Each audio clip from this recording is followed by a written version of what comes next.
Good morning, sir. Part 3 was discussed. Article 30. So today we have to start the last fundamental right, that is right to constitutional remedies. Okay. So write down the date. आज की तारीख डालिए. हमने थोड़ा बहुत इसके बारे में बात की थी.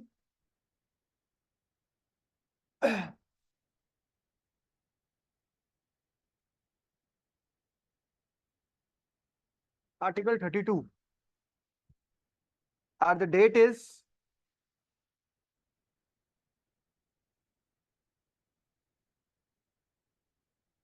4 जून 2024.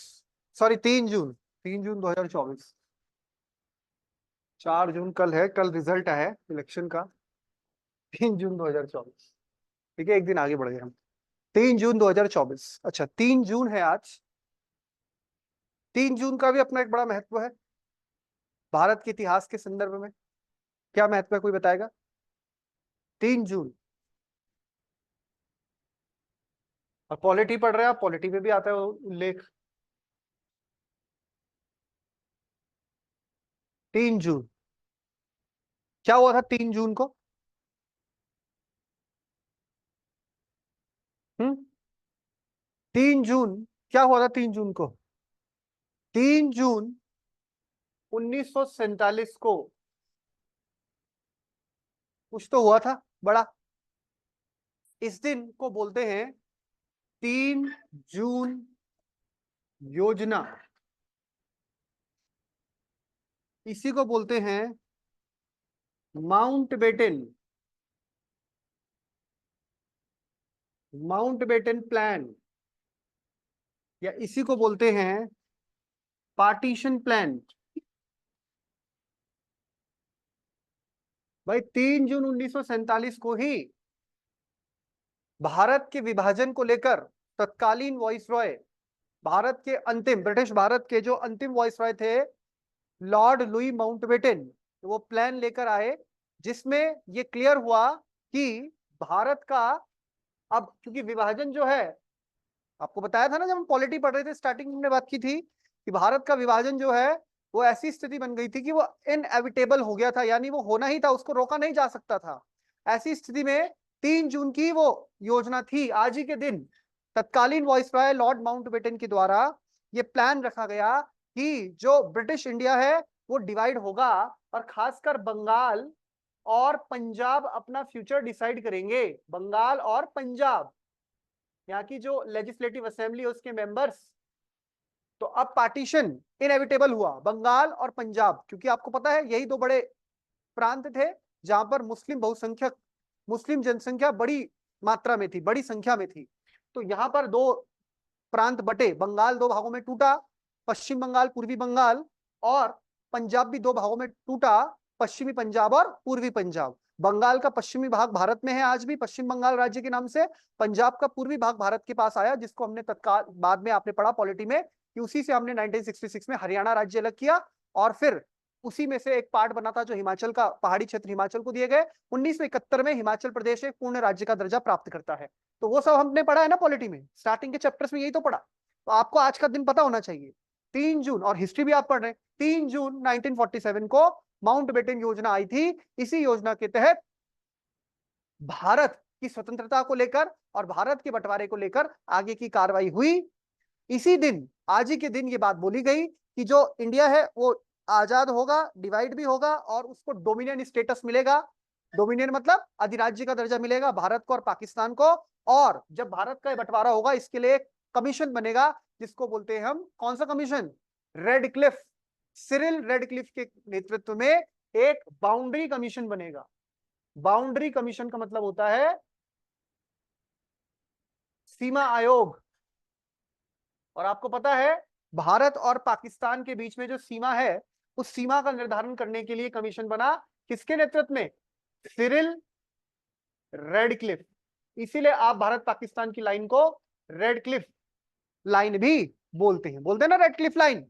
तो आपको पता होना चाहिए, जैसे मैकमोहन लाइन हम बोलते हैं अरुणाचल बॉर्डर जो है चाइना के साथ, तो यहां पर हम बोलते हैं सिरिल. तो सिरिल रेडक्लिफ एक ब्रिटिश वकील थे, और उनको अपॉइंट किया गया उनके नेतृत्व में एक कमीशन, जिसने कि भारत पाकिस्तान के पार्टीशन को लेकर एक बाउंड्री खींची। तो ये बात आपको पता होनी चाहिए आज के इतिहास के संदर्भ में, क्योंकि हिस्ट्री भी आप लोग पढ़ रहे हैं। ठीक है, क्लियर हो जाएगी बात। फिर आते हैं हम अनुच्छेद 32 में। अनुच्छेद 32 क्या बोल रहा था? अनुच्छेद 32, अनुच्छेद 32 बात करता है भारत में किस चीज की? भारत में जो हमें मूल अधिकार दिए गए हैं भाग 3 के तहत, उन भाग 3 के मूल अधिकारों में कौन कौन से अधिकार, जो हमारे सारे अधिकार हैं, उनका प्रवर्तन कैसे होगा, उनका एग्जीक्यूशन कैसे होगा, इनका एनफोर्समेंट कैसे होगा, उसको लेकर बात की गई है भारतीय संविधान के अनुच्छेद 32 में। तो अनुच्छेद 32 में चार बातें, तीन चार बातें आपने समझी। अनुच्छेद 32 बात करता है, एक तो इस क्या बोला गया है, भारतीय संविधान का हृदय एवं आत्मा, क्योंकि बाबा साहब ने कहा था कि भारतीय संविधान में जो सबसे महत्वपूर्ण अनुच्छेद है वो अनुच्छेद 32 है। क्योंकि हम मूल अधिकार को लेकर बहुत ज्यादा, आप देखिए, ध्यान दे रहे हैं। मूल अधिकार में एक एक अनुच्छेद को हमने कितनी बारीकी से पढ़ा, और उसको लेकर माननीय सर्वोच्च न्यायालय और तमाम उच्च न्यायालयों के द्वारा अलग अलग समय पर जो व्याख्या दी गई, तो हमने क्या समझा कि अनुच्छेद 32 जो है वो इतना ज्यादा महत्वपूर्ण है कि अगर वो ना हो तो बाकी अन्य मौलिक अधिकारों का कोई महत्व, कोई अर्थ नहीं रह जाता। क्योंकि ये अनुच्छेद हमें यह अधिकार देता है कि हम लोग, अगर हमारा कोई अधिकार, मौलिक अधिकार का उल्लंघन होता है, तो हम भारत में जो हमारी न्यायपालिका है, और न्यायपालिका के शीर्ष पर सुप्रीम कोर्ट है। सुप्रीम कोर्ट जो कि देश का सबसे बड़ा न्यायालय है। एक आम आदमी, एक कॉमन मैन, मौलिक अधिकारों के उल्लंघन की स्थिति में सीधा न्यायालय, कौन से न्यायालय? सर्वोच्च न्यायालय जा सकता है। और यह सर्वोच्च न्यायालय का दायित्व है कि वो उसके मामले को सुने और उसको राहत प्रदान करे, रेमेडी प्रदान करे। अर्थात आपने बाकी सारा जो पूरा का पूरा प्रोसीजर है, बाकी सारा का पूरा सिस्टम है, हायरार्की है न्यायालय की, कि आप निचली अदालतों से होते हुए जिला न्यायालय, डिस्ट्रिक्ट सेशन कोर्ट पहुंचते हैं, वहां भी आपको राहत नहीं मिली तो उच्च न्यायालय जाते हैं, वहां भी आपको राहत नहीं मिली तो तब आप सर्वोच्च न्यायालय जाते हैं। पूरा प्रोसीजर है, प्रक्रिया है। मूल अधिकार के मामले में आपके पास सीधा एक बाईपास है। बाईपास, आपको बाकी अंदर अंदर शहर में नहीं भटकना, सीधा बाईपास आपको कहां ले जाता है? Supreme court. और सुप्रीम कोर्ट का यह दायित्व है, तभी तो हमारे मौलिक अधिकारों की रक्षक है। सुप्रीम कोर्ट का यह दायित्व देता है कि आपके मामले को सुप्रीम कोर्ट सुनेगी, यह उसका दायित्व है, और आपके मूल अधिकार की रक्षा करेगी। मूल अधिकार को प्रवर्तनीय कराने के लिए जो भी उचित निर्देश है,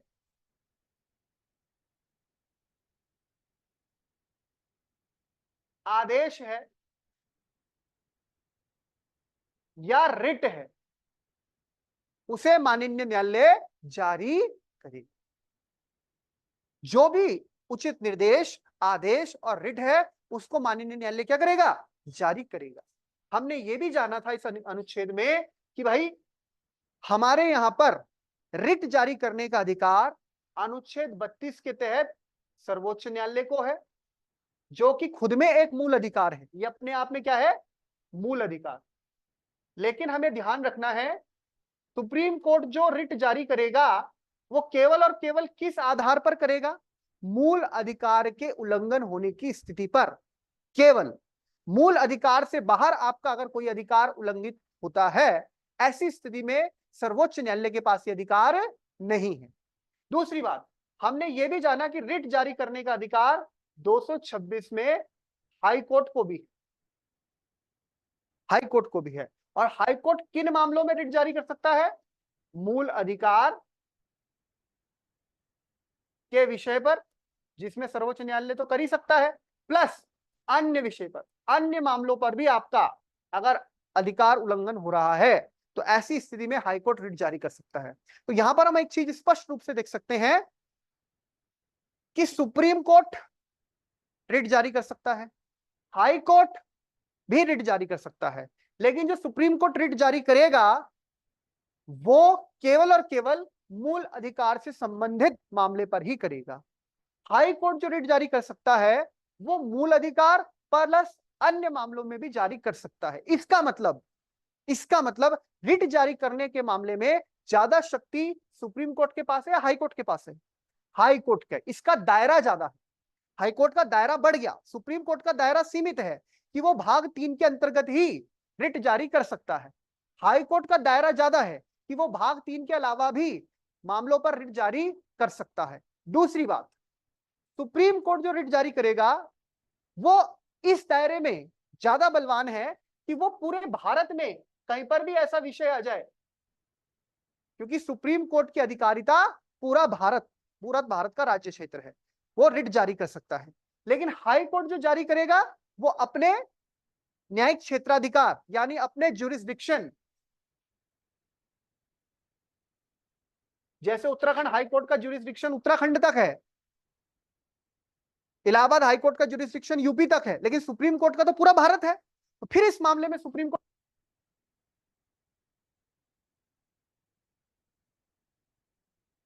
सर आपकी आवाज नहीं आ रही है। आंखों में पड़ता है।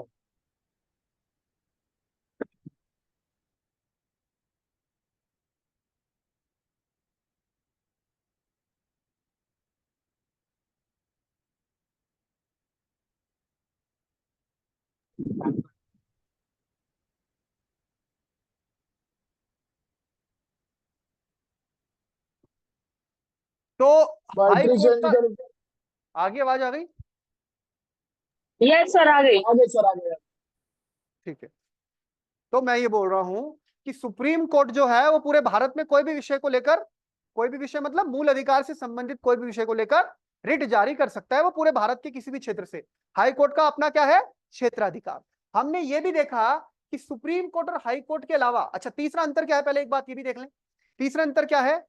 सुप्रीम कोर्ट के पास अगर आप मूल अधिकार से संबंधित उल्लंघन के विषय पर जाते हैं तो सुप्रीम कोर्ट आपको सुनेगा ही, ये सुप्रीम कोर्ट के ऊपर जिम्मेदारी है। हाई कोर्ट के पास जाते हैं मूल अधिकार को लेकर, हाई कोर्ट आपको मना भी कर सकता है, क्योंकि हाई कोर्ट की ये जिम्मेदारी नहीं है। मूल अधिकार की रक्षा करने का जो दायित्व दिया गया है वो किसको दिया गया है? सुप्रीम कोर्ट को। हाई कोर्ट के पास आप जाते हैं तो हाई कोर्ट के पास आप मूल अधिकार और अन्य अधिकार के विषय में किसी भी विषय में जा सकते हैं, लेकिन हाई कोर्ट ऐसा सुने ये उसके लिए बाध्यता नहीं है। सुप्रीम कोर्ट ऐसा सुने ये उसके लिए बाध्यता, यानी यहाँ पर सुप्रीम कोर्ट के हाथ बंधे हुए हैं। दूसरी बात हमने देखी, सुप्रीम कोर्ट केवल मूल अधिकार के मामले में सुनेगा, हाई कोर्ट मूल अधिकार प्लस अन्य अधिकारों के मामले में भी सुनेगा। तीसरी बात, सुप्रीम कोर्ट पूरे भारत क्षेत्र का कोई विषय जो मूल अधिकार से संबंधित है उसको सुन सकता है, हाई कोर्ट केवल अपने क्षेत्राधिकार के अंतर्गत कोई विषय है उसको सुन सकता है। चौथी बात, संसद चाहे तो क्या कर सकती है?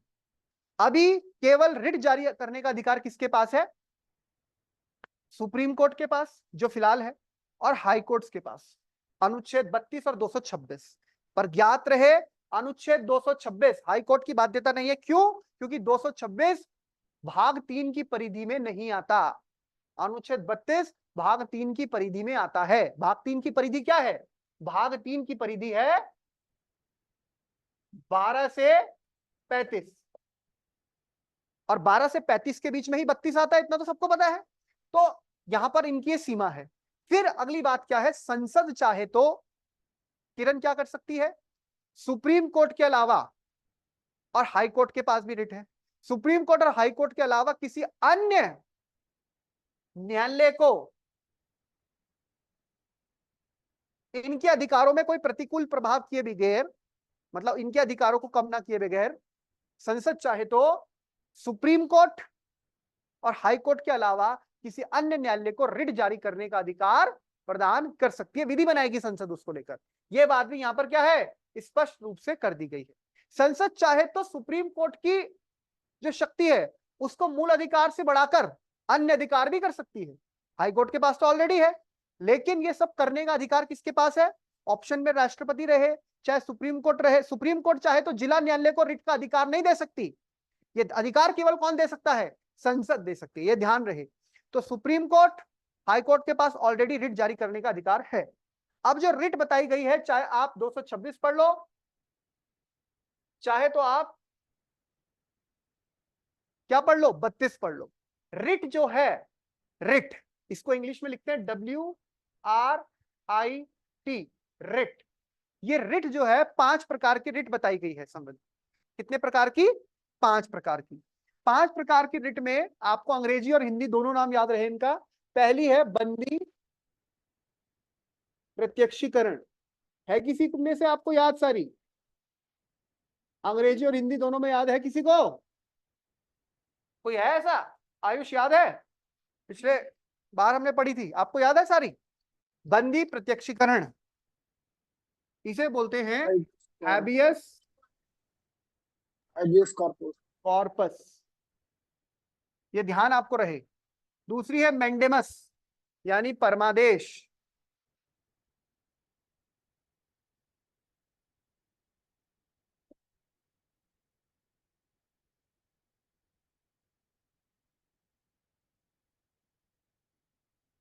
तीसरी है सरश्योरी।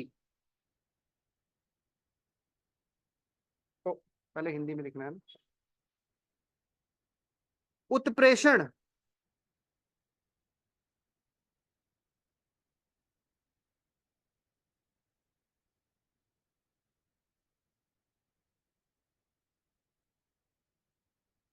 चौथी है प्रोहिबिशन।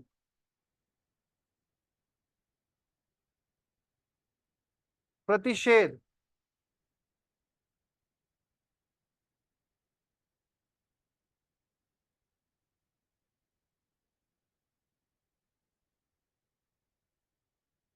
सब बच्चों को याद हो जाएगी हिंदी और अंग्रेजी दोनों में। और पांचवी है क्यो वारंटो।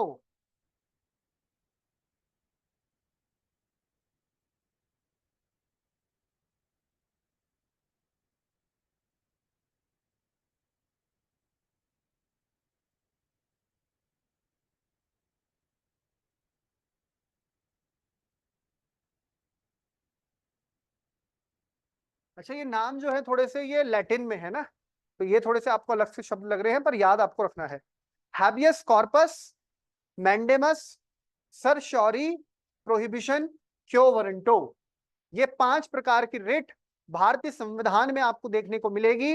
अनुच्छेद 32 के तहत और अनुच्छेद 226 के तहत रिस्पेक्टिवली माननीय सर्वोच्च न्यायालय और उच्च न्यायालय 226 में और सर्वोच्च न्यायालय 32 में इन रिट को जारी कर सकते हैं अगर आपके किसी मूल अधिकार का उल्लंघन हो रहा है।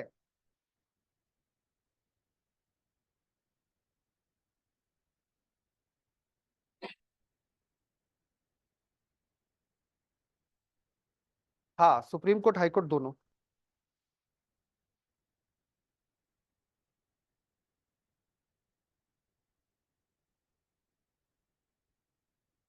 इसमें भी आपको ध्यान रहे, सबसे ज्यादा जो रिट जारी की जाती है वो अनुच्छेद 32 वाली की जाती है।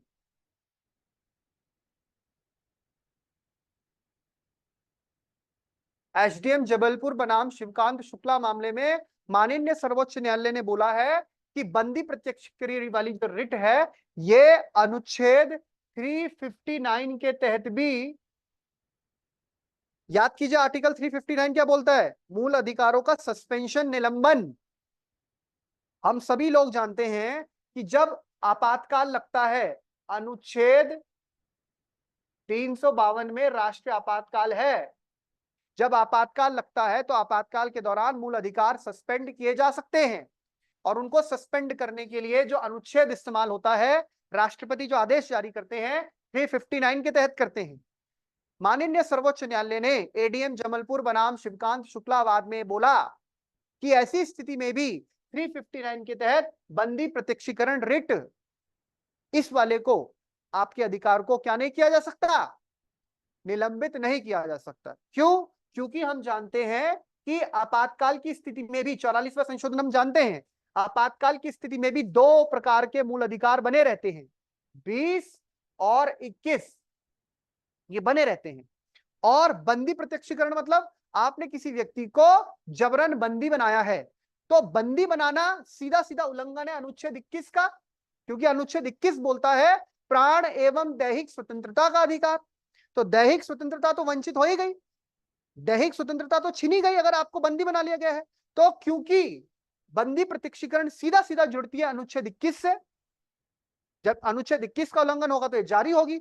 अतः ऐसी स्थिति में 359 के तहत हैबियस कॉर्पस वाले रिट को रोका नहीं जा सकता। क्या अनुच्छेद 32 सस्पेंड किया जा सकता है? जब इमरजेंसी लगेगी अनुच्छेद 32 सस्पेंड किया जा सकता है। केवल कौन सा सस्पेंड नहीं किया जा सकता? 20 और 21। लेकिन अनुच्छेद 32 के अंतर्गत जो रिट है बंदी प्रत्यक्षीकरण वाली, उसको सस्पेंड नहीं किया जा सकता, क्योंकि बंदी प्रत्यक्षीकरण सीधा सीधा किससे जुड़ी है? अनुच्छेद 21 से। और 21 क्या बोलता है?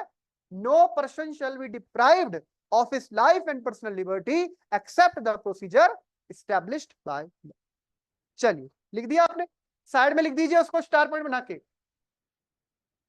देखिए, माननीय सर्वोच्च न्यायालय ने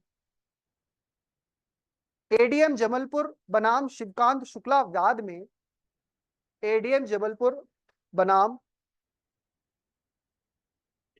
एडीएम माननीय सर्वोच्च न्यायालय ने एडीएम जबलपुर बनाम शिवकांत शुक्ला वाद में यह स्पष्ट किया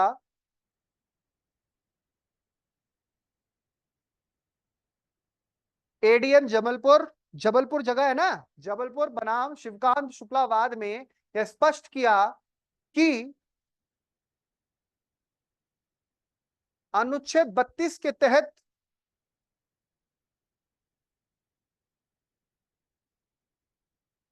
जारी की जाने वाली बंदी प्रत्यक्षीकरण रिट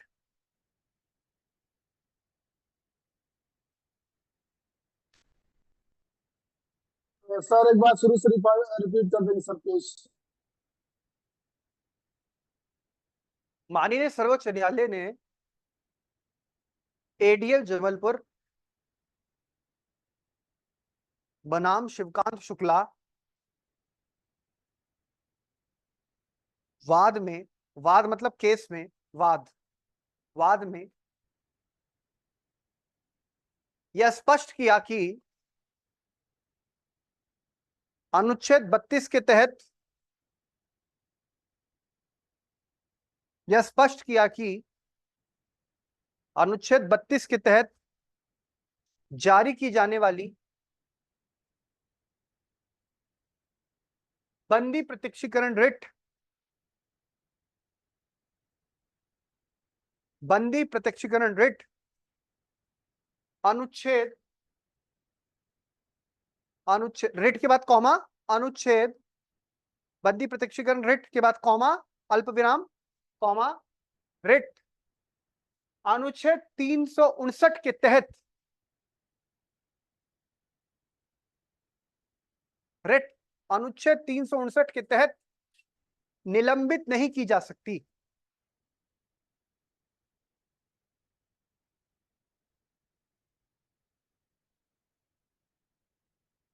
निलंबित नहीं की जा सकती, पूर्ण विराम, नहीं की जा सकती, पूर्ण विराम। नोट बनाइए, नोट लिखिए, नोट लिखिए। बंदी प्रत्यक्षीकरण रिट का सीधा संबंध, बंदी प्रत्यक्षीकरण रिट का सीधा संबंध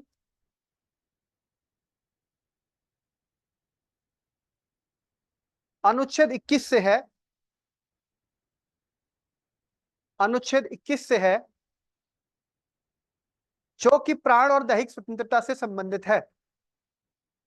अनुच्छेद 21 से है जो कि प्राण एवं दैहिक स्वतंत्रता से, जो कि प्राण एवं दैहिक स्वतंत्रता से संबंधित है, पूर्ण विराम, जो कि प्राण एवं दैहिक स्वतंत्रता से संबंधित है, पूर्ण विराम, पूर्ण विराम। ज्ञात रहे कि आगे लिखिए, ज्ञात रहे कि राष्ट्र आपातकाल की स्थिति में भी, ज्ञात रहे कि राष्ट्र आपातकाल की स्थिति में भी, राष्ट्रीय आपातकाल, नेशनल इमरजेंसी, राष्ट्रीय आपातकाल की स्थिति में भी, राष्ट्रीय आपातकाल जब लिखेंगे उसके ब्रैकेट में लिख देना अनुच्छेद 352, याद रहे कि राष्ट्रीय आपातकाल ब्रैकेट में अनुच्छेद 352 ब्रैकेट क्लोज की स्थिति में भी अनुच्छेद 20 और 21 यथावत बने रहते हैं। राष्ट्र आपातकाल की स्थिति में भी अनुच्छेद 20 और 21 यथावत बने रहते हैं।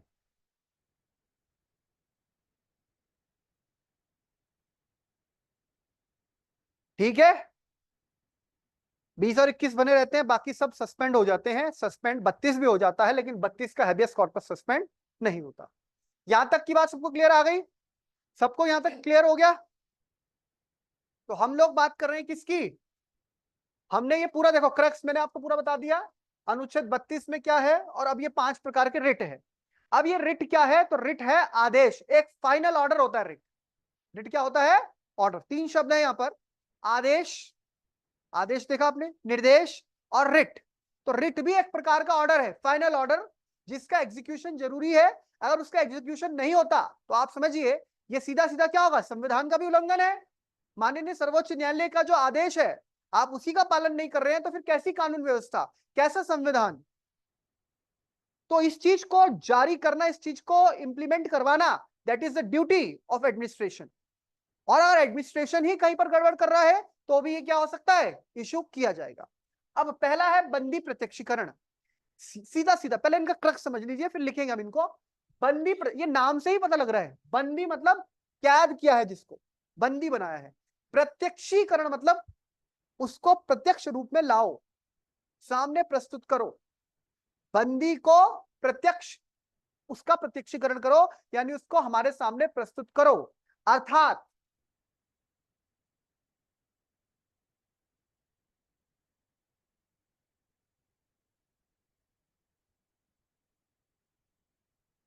अर्थात बंदी प्रत्यक्षीकरण रिट जो है वो किसी व्यक्ति को अगर अवैध रूप से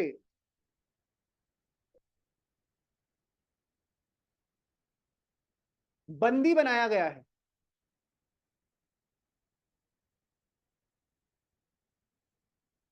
अगर किसी व्यक्ति को अवैध रूप से बंदी बनाया गया है तो उसके अधिकार को सुनिश्चित करने के लिए, कौन से अधिकार का उल्लंघन हो रहा है? अनुच्छेद 21 का। अब जिसको बंदी बनाया गया है, ध्यान रखिए, उसको बंदी बनाए जाने के पीछे कोई कारण होगा। कारण होगा तो उसको पुलिस पकड़ेगी, पुलिस पकड़ेगी तो उसके फिर अधिकार है। कौन से अधिकार जागृत हो जाएंगे? अनुच्छेद 22 वाले, 24 घंटे के अंदर अंदर मजिस्ट्रेट के समक्ष प्रस्तुत करना, जिसमें यात्रा का समय नहीं है, उसको गिरफ्तार किए जाने का उसको कारण बताना, उसको अपने पसंद के वकील करने का, ये सारे अधिकार जारी होंगे नहीं होंगे? उसके लागू हो जाएंगे। लेकिन मान लीजिए अगर पुलिस ऐसा नहीं करती है, स्टेट ऐसा नहीं कर रही है, तो स्टेट अपनी पावर का मिसयूज ना करे, स्टेट अपनी पावर का गलत इस्तेमाल ना करे। किसी को पकड़ के रखा है, 1 दिन हो गया, 2 दिन हो गया, 3 दिन, उसका पता ही नहीं है कि उसको कहां पकड़ के रखा हुआ है, क्या किया है, उसको न्यायालय में प्रस्तुत ही नहीं किया, तो फिर क्या होगा? ये तो बड़ा चिंताजनक विषय है। तो ऐसी स्थिति में किसी को भी अवैध रूप से बंदी ना बनाया जाए, तो फिर ऐसी स्थिति में जिसको बंदी बनाया गया है उसके परिचित, मे भी उसके फैमिली मेंबर और मे भी उसके रिश्तेदार, दोस्त, कोई भी सीधा कहां जा सकता है? न्यायालय जा सकता है, कोर्ट जा सकता है। वो बोल सकता है कि साहब फलाना व्यक्ति को कब से पकड़ा हुआ है, हमारा परिचित है, हमारा दोस्त है, हमारा भाई है, और इसके बारे में कोई सुनवाई नहीं है, इसके कुछ पता नहीं लग रहा, कोर्ट में प्रस्तुत नहीं किया, ये कहां है, इसकी जान माल को खतरा हो सकता है, हमें चिंता होती है। तो ऐसी स्थिति में सुप्रीम कोर्ट में मामला पहुंचाया जा सकता है। बात समझ रहे हैं? तो ये सीधा सीधा किससे संबंधित है? किसी भी व्यक्ति को अवैध रूप से बंदी बनाना, अवैध रूप से हिरासत में लेना, राज्य की इस शक्ति को यह सीमित करता है। यानी किसी व्यक्ति को हिरासत में लिया जाएगा तो फिर वहां पर आप समझते हो कोई कानून उसने तोड़ा हो, लॉ को तोड़ा हो, तो ऐसी स्थिति में ही तो उसको पकड़ा जाएगा। अब आप और मैं चल रहे हैं और मैं सुधा बेवजह ही कोई पुलिस उठा के ले जा लेगी? आप घर से निकले कोचिंग के लिए और आपको पुलिस उठा के ले गई, ये ऐसा थोड़ा होगा भाई। कोई कानून आपने तोड़ा हो, आपके ऊपर कोई आरोप हो, किसी ने आरोप लगाया, तो बात अलग होती है। और वो भी हमने देखा डिटेंशन 2 प्रकार की होती है, प्रिवेंटिव और प्यूनिटिव। ध्यान है ना बात? तो आपको ध्यान रखना है। तो सीधा सिंपल सी है, ये बंदी सबसे ज्यादा ये इस्तेमाल होती है, क्योंकि कई बार हमने देखा कि स्टेट अगर किसी प्रकार से किसी व्यक्ति को बंदी बनाता है तो सीधा सीधा मामला फिर न्यायालय के पास जाता है, न्यायालय देखता है कि गिरफ्तारी वैलिड है या नहीं है, वैलिड रीजंस पे नहीं है। वैसे भी आप जानते हो अगर 24 घंटे के भीतर पुलिस आपसे 2 घंटा 3 घंटा 4 घंटा तो इंक्वायरी कर सकती है, लेकिन अगर 24 घंटे बीत रहे हैं तो उसको न्यायालय पे प्रस्तुत करना है। उससे ज्यादा के लिए उसको अगर आपसे पूछताछ करनी है तो मैंने आपको बताया रिमांड ली जाती है, रिमांड ली जाती है। किसी को 3 घंटे बुला दिया, 4 घंटे बुला दिया, 5 घंटे बुला दिया, दैट इज नॉट। कई बार ऐसा होता है ना, आपको बुलाया आज 2 घंटे के लिए, आपको बोला आप जाइए, शहर मत छोड़ के जाइएगा, फिर 4 दिन बाद बुला दिया, फिर 8 दिन बाद बुला दिया, 2 घंटे 3 घंटे, लेकिन आपको वहीं पर रखना है और आपसे लगातार इंक्वायरी करनी है, इंटेरोगेशन करनी है, तो फिर आपको न्यायालय में प्रस्तुत करना पड़ेगा। तो यहां पर आपको ध्यान रखना है अनुच्छेद 32 इसी संबंध में, ताकि ये जो शक्ति है राज्य की, इसका गलत इस्तेमाल ना किया जा सके, अवैध रूप से किसी को बंदी न बनाया जा सके। तो माननीय न्यायालय इसको क्या करता है, जारी करेगा, पूछेगा उस व्यक्ति से, उस अथॉरिटी से, उस संस्था से कि आपने जिसको बंदी बनाया है उसकी क्या स्थिति है। न्यायालय यह भी बोल सकता है फलाना दिन इतने समय पर इस स्थान पर उसको हमारे सामने प्रस्तुत करो। कहीं पता लगा वो है ही नहीं, पता लगा उसको मार ही दिया, क्या हुआ उसके साथ, तो न्यायालय बोलेगा इतने बजे इस दिन यहां पर हमारे सामने उस व्यक्ति को सशरीर प्रस्तुत किया जाए। इसका मतलब होता है to have the body of, लाओ उसको सशरीर। पता लगा आयुष निकला कोचिंग से और उसको गायब कर दिया बीचों बीच, पता ही नहीं, ना वो कोचिंग आया ना वो घर लौटा, और कहां गया कैसे गया कुछ पता ही नहीं है। और फिर हम पहुंच गए न्यायालय कि कहां गया हमारा आयुष, तो न्यायालय बोलेगा कहां गया कैसे गया, पुलिस ने पकड़ा क्या, सीसीटीवी का खंगाला जाएगा क्या हो गया। तो फिर आयुष को आयुष सही भी है कि कहां है कुछ पता नहीं, तो आयुष को सशरीर न्यायालय के सामने प्रस्तुत किया। तो ये कौन सी रीट हो गई आपकी, बंदी प्रत्यक्षीकरण। अब ये तो मामला हुआ जो सरकारी अथॉरिटी पकड़ेगी, तो बेसिकली तो हमारा दिमाग वहीं चलता है कि सरकारी अथॉरिटी पुलिस ने ऐसा किया हो, लेकिन कई मामलों में किसी व्यक्तिगत पर्सनली किसने उसने कर दिया, मतलब पुलिस ने कुछ नहीं किया, यहां कुछ नहीं, निशित सर ने ही आयुष को यहां बंद कर दिया। आयुष यहां से जा रहा था घर, अब छुट्टी होती है जब शाम को, जब भी आपकी छुट्टी होती है क्लास में, अब निश्चित सर ने इसको यहां से बंद कर दिया, अब इसको बंद कर दिया, पुलिस ने नहीं पकड़ा इसको, आईएससी वालों ने कोचिंग वालों ने बंद कर दिया। अब शाम हो गई, इसके घर वाले चिंता में है कि आयुष तो गया कोचिंग था, पर आयुष गया कहां, पूछा दोस्तों को कॉल लगाया, इस भाई को पूछा, कह रहा मेरे साथ भी नहीं है, इस भाई को पूछा, कह रहा मेरे साथ भी नहीं है, बाकी जितने भी इसके और फ्रेंड्स हैं सबसे पूछा, कहीं नहीं है ये, तो आयुष गया कहां, आयुष को धरती निकल गई या आसमान ले गया, कौन ले गया। अब यहां पर आप देखिए कोई प्राइवेट संस्था भी, अब ऐसा थोड़ा मैं कहीं जॉब करता हूं और मेरी जॉब का टाइम हो गया और मेरा बॉस बोल रहा है कि आपको आज लेट तक रुकना है, तो लेट तक रुकना है तो मेरी इच्छा पे है, 6 घंटे, मतलब मान लो 6 बजे छुट्टी होती है और 7 बजे तक मैं काम कर रहा हूँ, 8 बजे तक प्राइवेट में होता है, मतलब उन्होंने बाहर से कुंडा कुंडा लगा दिया कि आज भी बाहर ही नहीं जाने देंगे, यहीं बैठ के काम कर, ऐसा नहीं किया जा सकता, वो भी क्या एक प्रकार से अवैध रूप से बंदी बनाया। फिर ऐसे मामले में भी पहुंचेंगे, 1 दिन से 2 दिन से फलाना बंदा घर ही नहीं आ रहा है, ठीक है, तो ये मामला केवल पुलिस ने पकड़ा है, न्यायालय ने बोला है पुलिस वाला मामले तक, सरकारी मामले तक सीमित ना होकर कहां तक आ गया, ये कहां तक आ गया, गैर सरकारी यानी प्राइवेट इंस्टीट्यूशन भी किसी को अवैध रूप से, हम कोई भी काम कर रहे हैं अपनी इच्छा से कर रहे हैं, हमें कोई जबरन इस रूप से वो नहीं कर सकता कि बंदी को बना दे।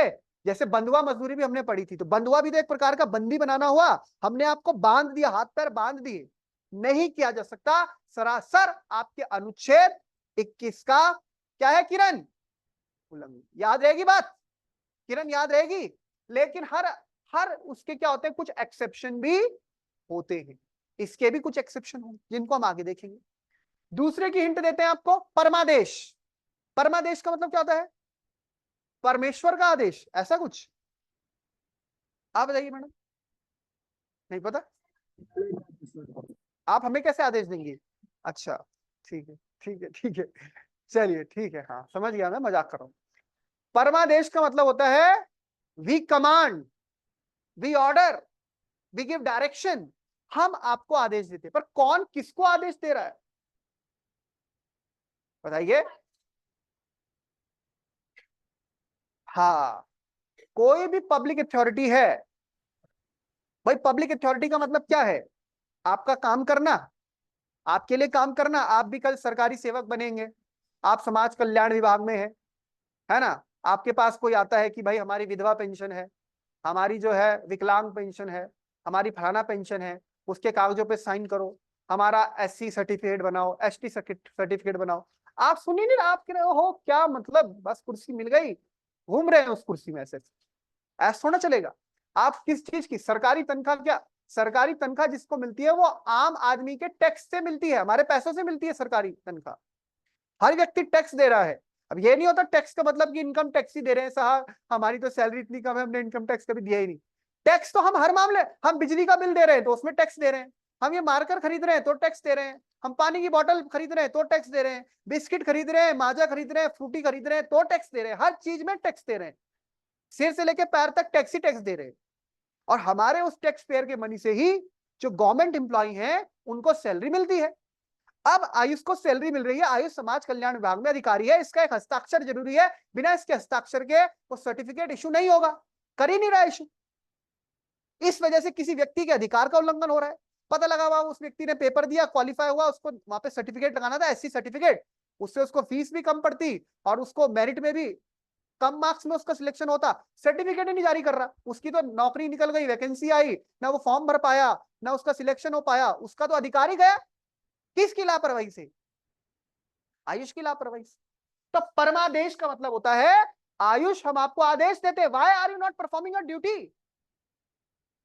आप हैं किस चीज के लिए, आपका दायित्व क्या है, बात समझ रहे हैं? तो परमादेश न्यायालय द्वारा ऐसी पब्लिक अथॉरिटी को, जब कोई व्यक्ति अपने कार्यों का सही तरीके से, व्यक्ति का मतलब वहां से नहीं बोलेंगे मुझे कि कोर्ट, आप कोर्ट में चले गए, अरे अभिलाष सर ने आज क्लास नहीं ली, वहां नहीं, प्राइवेट के लिए, ये तो प्राइवेट संस्था है, अरे सर अभिलाष सर का तो टाइम 9 बजे है, वो 9:10 पे आए, ऐसा नहीं।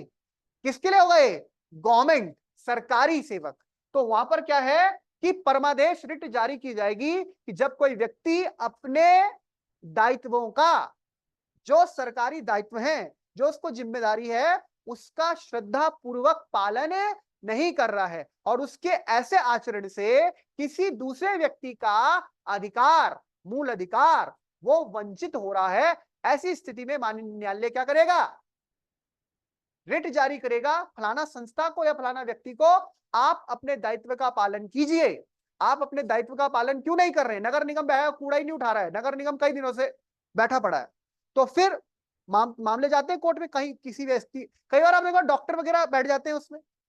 अगर किसी व्यक्ति के, संस्था के कोई ऐसे कार्य से, जो कार्य उसकी जिम्मेदारी है और वो संस्था व व्यक्ति वो कार्य नहीं कर रहे, वो पब्लिक अथॉरिटी में है, पब्लिक एडमिनिस्ट्रेशन के तहत उसको काम करना है, तो फिर ऐसी स्थिति में कौन सी रिट जारी होती है?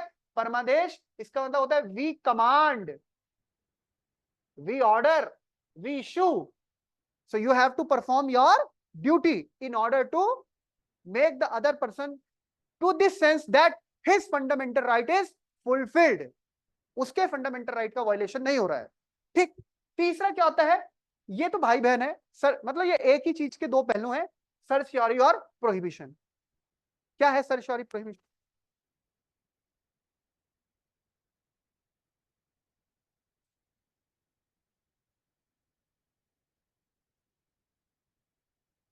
प्रोहिबिशन क्या होता है भाई, पहले इसको समझे, प्रोहिबिशन और सर्शियोरी।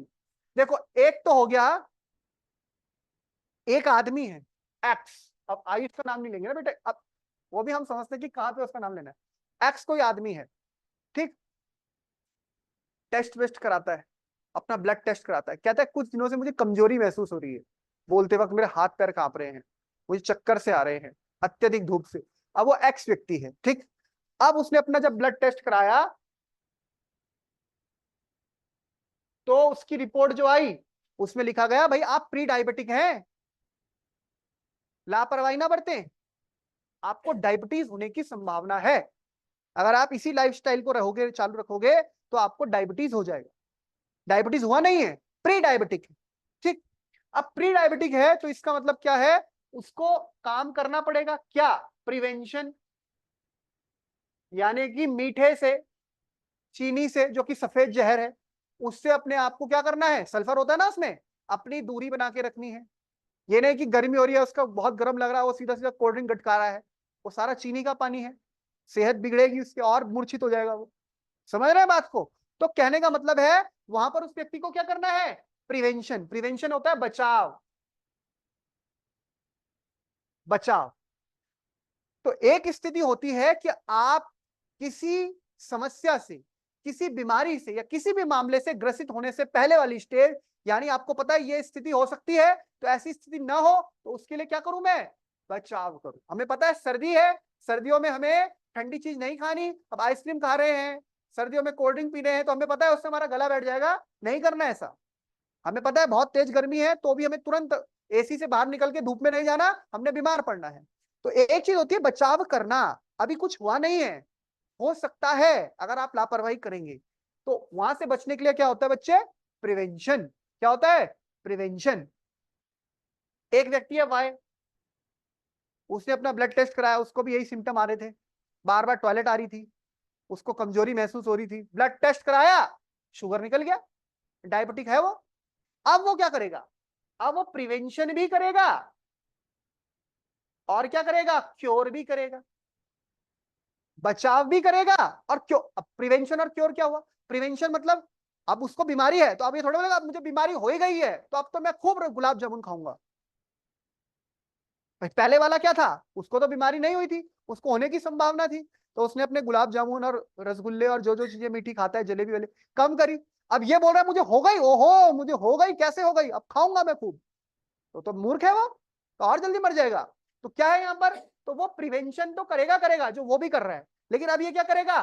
क्योर भी करेगा। क्योर मतलब इसको जो दवाई दी जा रही है वो दवाई खाएगा टाइम पे। ठीक, हो सकता है इंसुलिन लेना पड़ रहा हो, तो अगर ज्यादा स्थिति खराब है तो इंसुलिन भी लेगा, वरना आंखों पे असर पड़ेगा, किडनी पे असर पड़ेगा। तो यहां पर क्या स्थिति हो रही है बच्चों? बात समझो। आप ये मत बोलना सर हमें वो पढ़ा रहे फंडामेंटल राइट, ये मेडिकल साइंस में कहां से आ गए। अभी इसको हम वहां से जोड़ेंगे। तो यहां पर प्रिवेंशन भी करेगा और क्या करेगा? क्योर भी करेगा। तो प्रिवेंशन और क्योर दोनों ही चीज। तो हमने बचपन में कहावत सुनी है, prevention is better than cure. भाई आप बीमार हो ही गए, तब आप दवाई खा रहे हैं और वो कर रहे हैं, इससे बढ़िया पहले ही सही अपने आप को प्रिवेंट कीजिए ना। वही चीज लागू होती है इन दोनों में।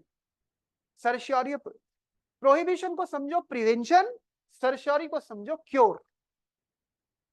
आ गई बात समझ? प्रोहिबिशन मतलब प्रिवेंशन, सर्श्योरी को समझो क्योर। अब प्रोहिबिशन मतलब रोकना। किसको रोकना? हायर जुडिशरी है और इधर लोअर जुडिशरी है। हायर जुडिशरी समझ रहे हैं? जैसे सुप्रीम कोर्ट ने बोल दिया हाई कोर्ट को, हाई कोर्ट ने बोल दिया डिस्ट्रिक्ट कोर्ट को, डिस्ट्रिक्ट कोर्ट ने बोल दिया सबऑर्डिनेट कोर्ट को। क्या समझ रहे हो? रोकना। मान लीजिए किसी मामले को लेकर हाई कोर्ट सुनवाई कर रहा है, और हाई कोर्ट जो सुनवाई कर रहा है, सुप्रीम कोर्ट को लगता है ये इनकी अधिकारिता के अंतर्गत मामला नहीं आता, या कोई सिविल मामला है उसकी सुनवाई कर रहा है एनजीटी, जबकि एनजीटी का तो मामला नहीं है। ऐसा होता नहीं, मैं हाइपोथेटिकल एग्जांपल दे रहा हूं। एनजीटी मतलब राष्ट्रीय हरित प्राधिकरण ट्रिब्यूनल है ना, वो ट्रिब्यूनल तो केवल पर्यावरण के मामले सुनेगा, और वो सुन रहा है कोई सिविल मैटर, तो क्या वो उसकी परिधि में आता है? क्या उसके क्षेत्राधिकार में आता है? तो जब कोई विषय किसी न्यायालय के क्षेत्राधिकार में नहीं आता, बावजूद उसके, वो कई बार निचले उसमें स्तर में ये होता है ना कि भाई यहां तक का एरिया हम सुनेंगे, इतने लाख तक का मामला होगा तो वो हम सुनेंगे, निचली अदालतें इतने लाख तक का मामला सुनेंगी। मान लीजिए वो अपने दायरे से बाहर कुछ ज्यादा विषय जो उनके कई बार तो अनजाने में होता है कि पता ही नहीं होता, जैसे पुलिस थाने होते हैं, चौकी होती है, उनका भी अपना दायरा होता है ना। बोलते हैं ये वाला मामला यहाँ रजिस्टर नहीं होगा, इसकी एफआईआर वहां कराओ, इसका मामला वहां सुनाओ। जबकि अब तो जीरो एफआईआर का कंसेप्ट आ गया देश में, पर कई बार आपने सुना होगा कि ये वाला मामला इसमें ये वाला न्यायालय सुनेगी, ये उनका क्षेत्राधिकार है, वो भाव का फलाना मामला है उनका क्षेत्राधिकार है, ये मेरा थाना क्षेत्र है वो उनका थाना क्षेत्र है, ये वाले मामले यहाँ के जितने जमीन जायदाद के मामले, ये तहसील इनकी तहसील ये पड़ेगी, उनकी तहसील वो पड़ेगी। भाई सब अलग अलग सिस्टम है ना, ऐसा थोड़ा कि सब आप मिक्स कर दोगे। तो मान लीजिए किसी मामले में निचली अदालत कोई ऐसे मामले को सुन रही है बच्चे, जो मामला उसके क्षेत्राधिकार में, क्या किरण, नहीं आता, वो मामला सुन रही है, तभी सर्वोच्च न्यायालय या उससे बड़े न्यायालय को पता लगता है कि भाई ये तो ऐसा मामला सुन रही है, इसमें कहीं फैसला दे देगी तो दोनों पार्टीज प्रभावित होंगी, जबकि वो न्यायालय तो उस मामले में कंपिटेंट कोर्ट है ही नहीं, सक्षम न्यायालय है ही नहीं। तो बड़ा न्यायालय क्या करेगा? उस न्यायालय को रिट जारी करके रोक देगा, रुको रुको रुको रुको रुको, ये मामला आप सुनो नहीं, आप इस मामले के ऊपर सुनवाई मत करो क्योंकि आप इस मामले में कंपिटेंट नहीं। तो वो कोर्ट क्या करेगा, उस मामले को जो कंपिटेंट कोर्ट है, सक्षम न्यायालय है, जो उसको सुनने का अधिकारी है, उसको दे देगा या अपने पास बुला देगा। बात समझ रहे हैं? तो क्या करेगा, हाई कोर्ट ने डिस्ट्रिक्ट कोर्ट को रोका या हाई कोर्ट ने निचली अदालत को रोका कि आप इस मामले की सुनवाई मत कीजिए, यह आपके क्षेत्राधिकार में नहीं है। जिसके क्षेत्राधिकार में वो उसको दे सकता है, वो स्वयं के पास बुला सकता है। तो ये तो हो गया, प्रिवेंट कर दिया, प्रोहिबिट कर दिया, रोक दिया।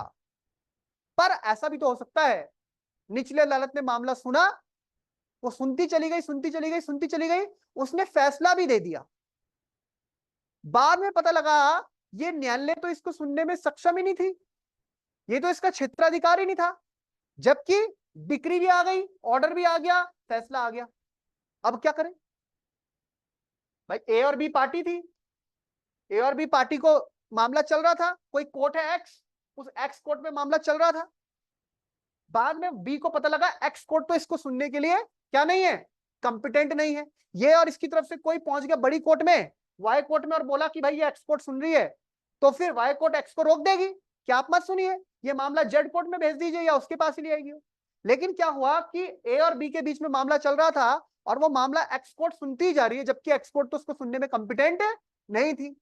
मामला सुन भी लिया, पूरी सुनवाई भी हो गई, पेशी भी हो गई, सबूत भी हो गए, गवाह भी हो गए, डिक्री भी आ गई, ऑर्डर भी आ गया, अब मामला इंप्लीमेंट भी हो गया।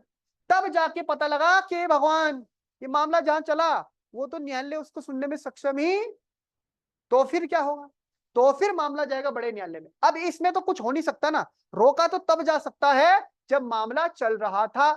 अब तो मामला हो गया पूरा, उसका निपटान हो गया, तो फिर क्या किया जाएगा, क्योर। क्योर मतलब अब जैसे बीमारी हो गई तो उसका क्या की जाती है, क्योर की जाती है, दवाई ववाई जो उपचार किया जाएगा, तो इस मामले में न्यायालय क्योर प्रोवाइड करेगा। तो इतना सही अंतर है इसमें प्रिवेंशन और, तो यहां पर प्रोहिबिशन मतलब मामला चल रहा है, चलते चलते मामले को रोक दो।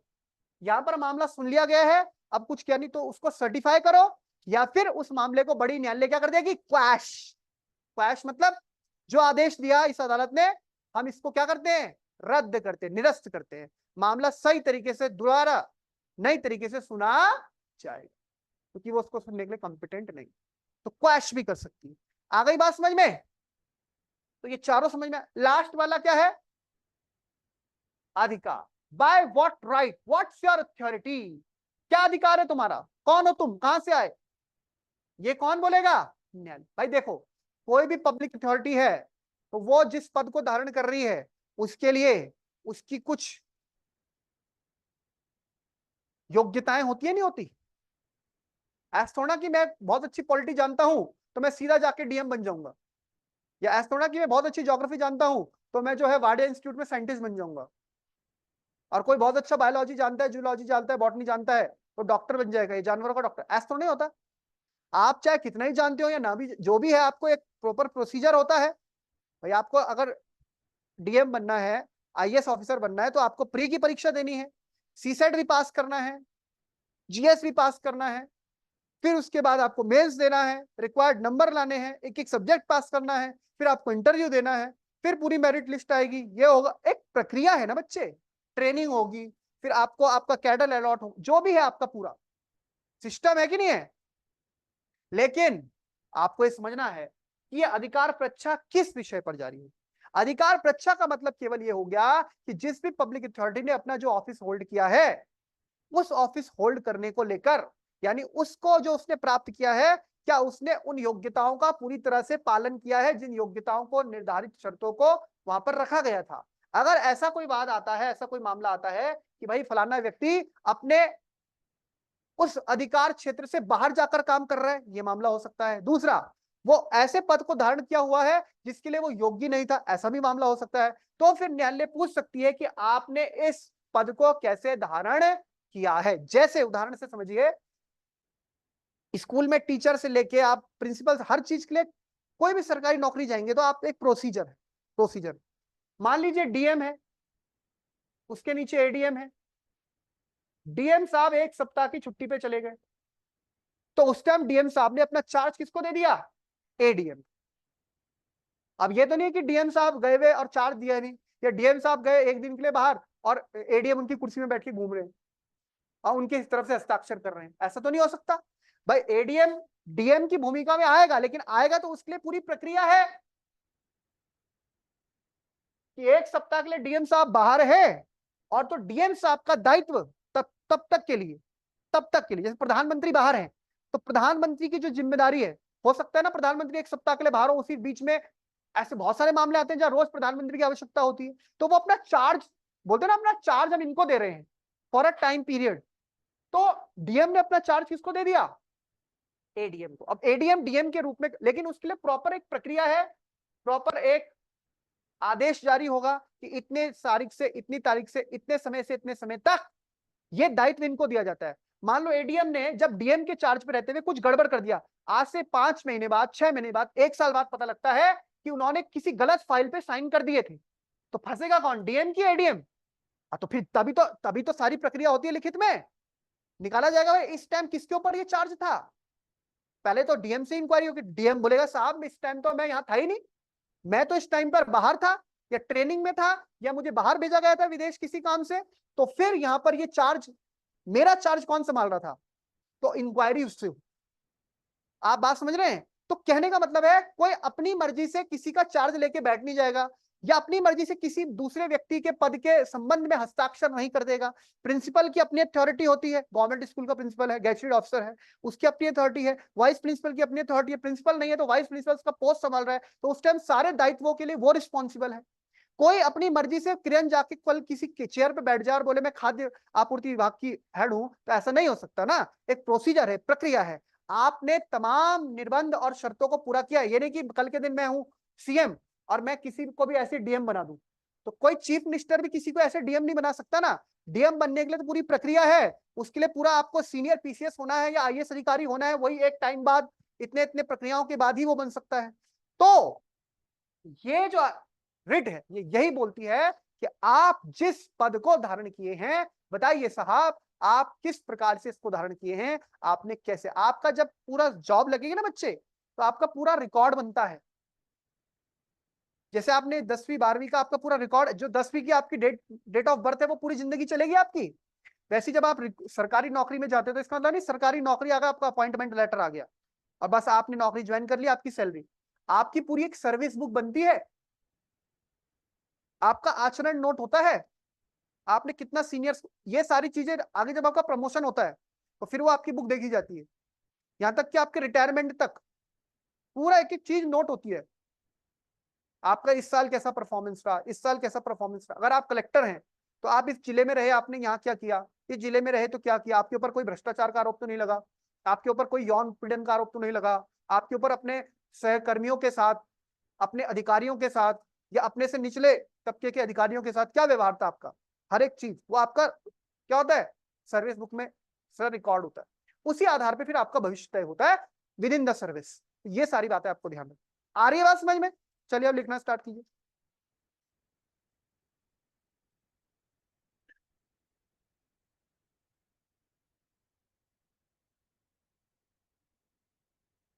ऑनलाइन बच्चों को समझ में आ गई बात? सीमा, श्रुति, पायल, मीनू, डेल, अंजू। Yes sir.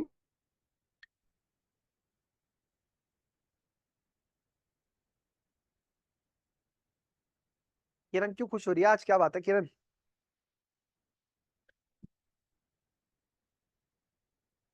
लिखे बच्चे अनुच्छेद 32 फटाफट से लिखेंगे।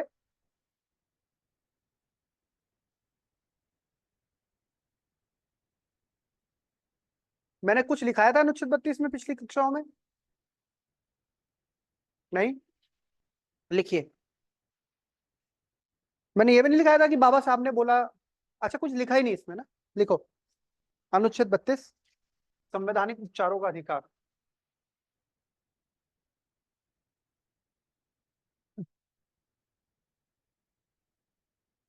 देखिए इस अनुच्छेद का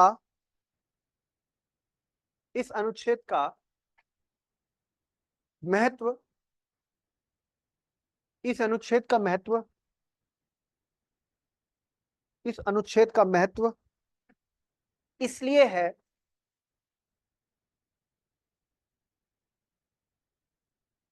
इसलिए है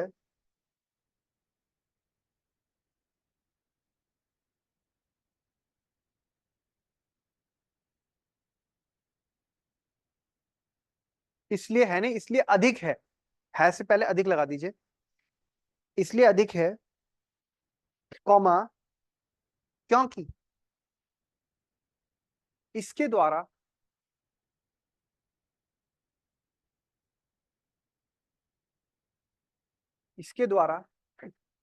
संविधान के भाग 3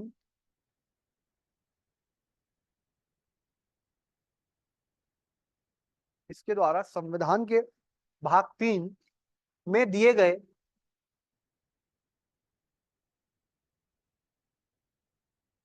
इसके द्वारा संविधान के भाग 3 में दिए गए मूल अधिकारों का, संविधान के भाग 3 में दिए गए मूल अधिकारों का प्रवर्तन होता है। प्रवर्तन समझते हैं ना? प्रवर्तन मतलब एग्जीक्यूशन, एनफोर्समेंट, ये लिखा है बच्चे, प्रवर्तन, प्रवर्तन होता है। और मूल अधिकारों का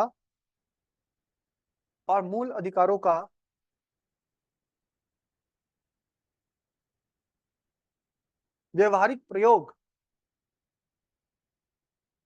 और मूल अधिकारों का व्यवहारिक प्रयोग संभव हो पाता है, और मूल अधिकारों का व्यवहारिक प्रयोग संभव हो पाता है, कॉमा, साथ ही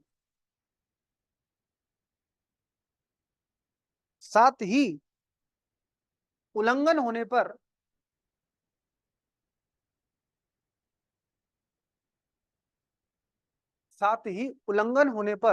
न्यायालय द्वारा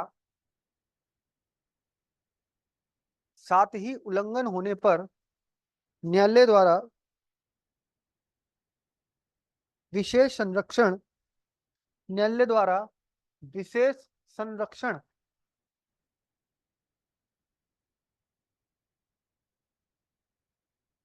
प्रदान किया जाता है।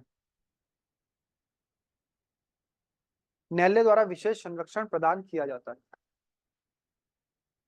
ठीक है बेटा, पूर्ण विराम, स्टार पॉइंट।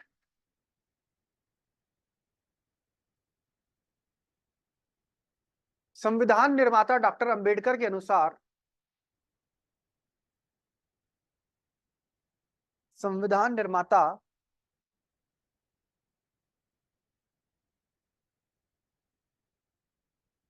डॉक्टर अंबेडकर के अनुसार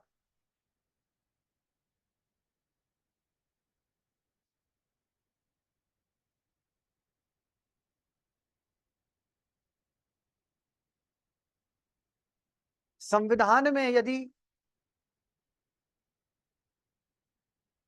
कोई सबसे महत्वपूर्ण अनुच्छेद है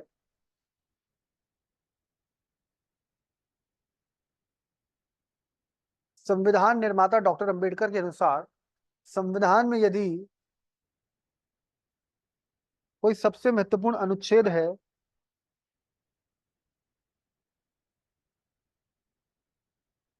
तो वह अनुच्छेद 32 ही है।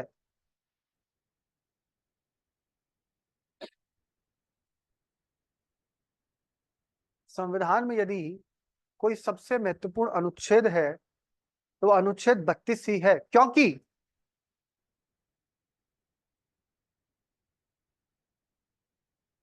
इसके बिना संविधान निरर्थक हो जाएगा। क्योंकि इसके बिना संविधान निरर्थक निरर्थक निरर्थक बिना अर्थ वाला संविधान निरर्थक हो जाएगा।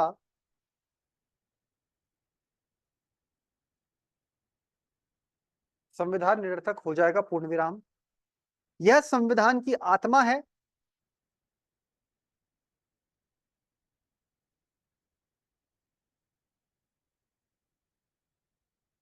और संविधान का हृदय भी है।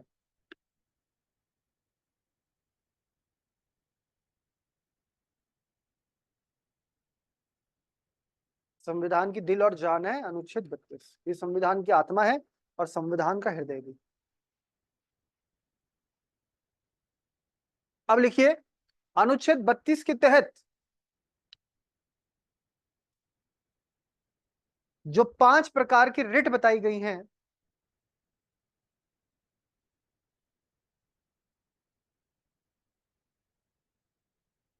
अनुच्छेद 32 के तहत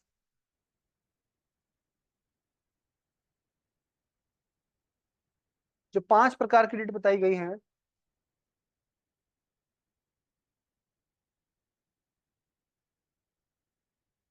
वह निम्न प्रकार से हैं।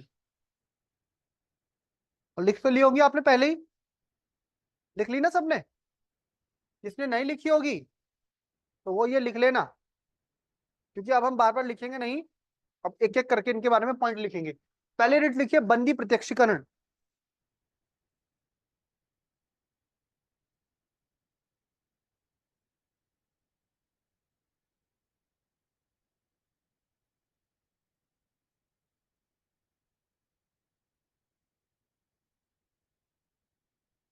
हैबियस कॉर्पस, दोनों नाम लिखने हिंदी अंग्रेजी। हैबियस कॉर्पस पहला पॉइंट। इसके द्वारा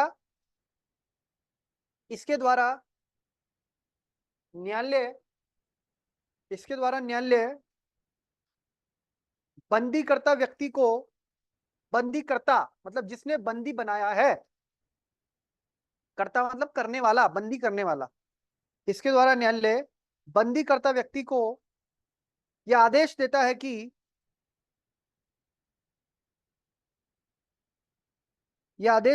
कि वह उस व्यक्ति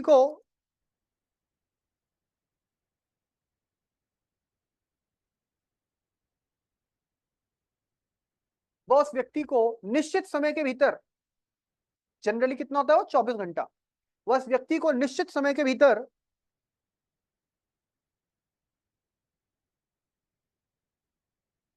न्यायालय के समक्ष प्रस्तुत करे।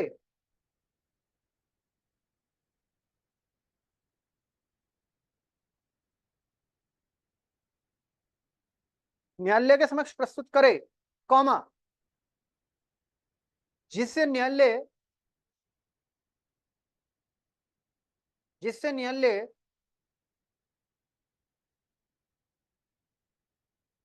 बंदीकरण के आधारों पर,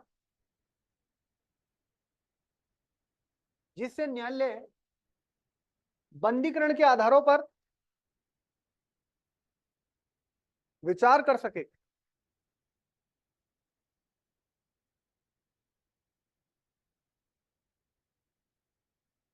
जिससे न्यायालय बंदीकरण के आधारों पर विचार कर सके, और यदि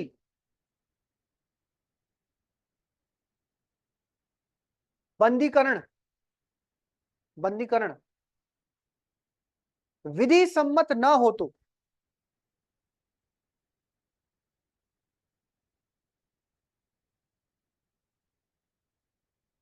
विधि सम्मत न हो तो, विधि सम्मत न हो तो, विधि सम्मत यानी विधि पूर्ण ना हो, विधि के अनुसार ना हो। विधि सम्मत का मतलब होता है बच्चे विधि अनुसार ना हो। और यदि बंदीकरण विधि सम्मत ना हो तो बंदी को मुक्त कराने का आदेश जारी करता है।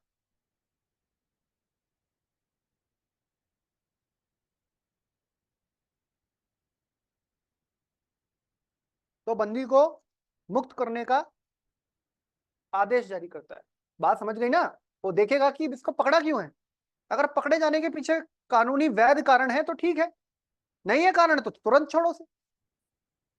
तो बंदी को मुक्त करने का आदेश जारी करता है। दूसरा पॉइंट इसी में, यह लोक अधिकारी व निजी व्यक्ति, मैं बताया ना निजी व्यक्ति की आईएएस को कोचिंग में भी नहीं कैद कर सकते। ये लोक अधिकारी व निजी व्यक्ति दोनों के विरुद्ध जारी होती है।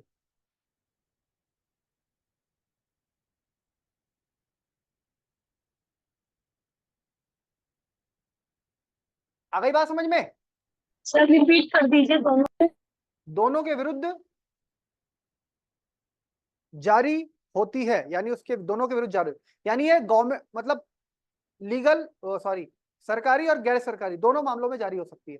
लेकिन अब लिखिए अपवाद कब जारी नहीं होगी।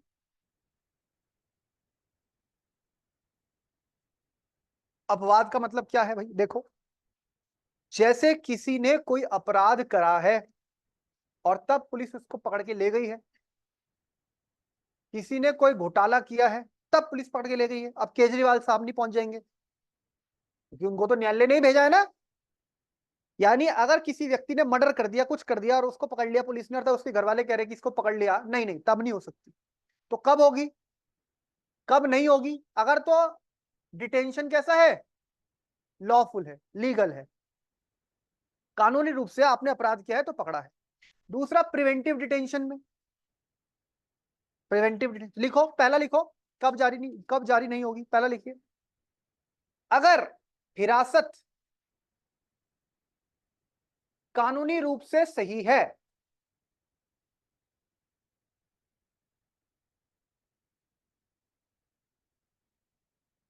दूसरा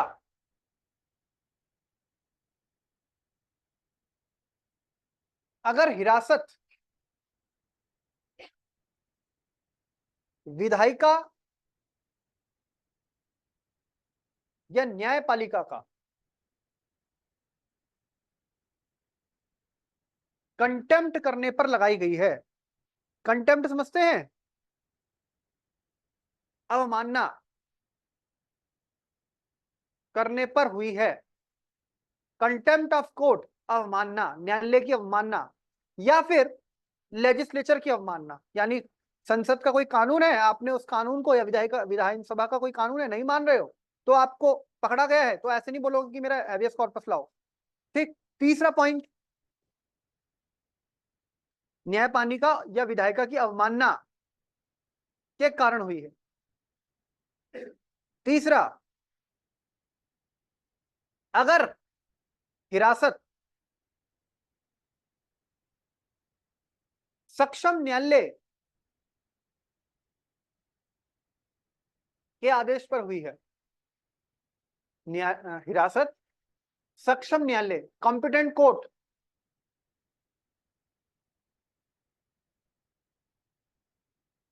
के आदेश पर हुई, कोर्ट ने आदेश दिया इसको पकड़ा जाए, और अगर उसको पकड़ा गया है तो फिर वो इसके लिए क्या नहीं कर सकता, हैबियस कॉर्पस की रिट जारी नहीं। कोर्ट कब करती है ऐसा आदेश? अरे इन मामलों में जैसे आप देख रहे हो, जो आजकल मामले चल रहे हैं केजरीवाल साहब वाले मामले, इसमें किसी ने कोई अपराध कर दिया, कहीं का पुलिस इतनी लचर है, तो कोर्ट ने आदेश दिया उस व्यक्ति को पकड़ा जाए, वो भाग ना जाए, कई बार बड़े फ्रॉड होते हैं, पकड़ा गया है तो वहां पर ये नहीं होगा। चौथा,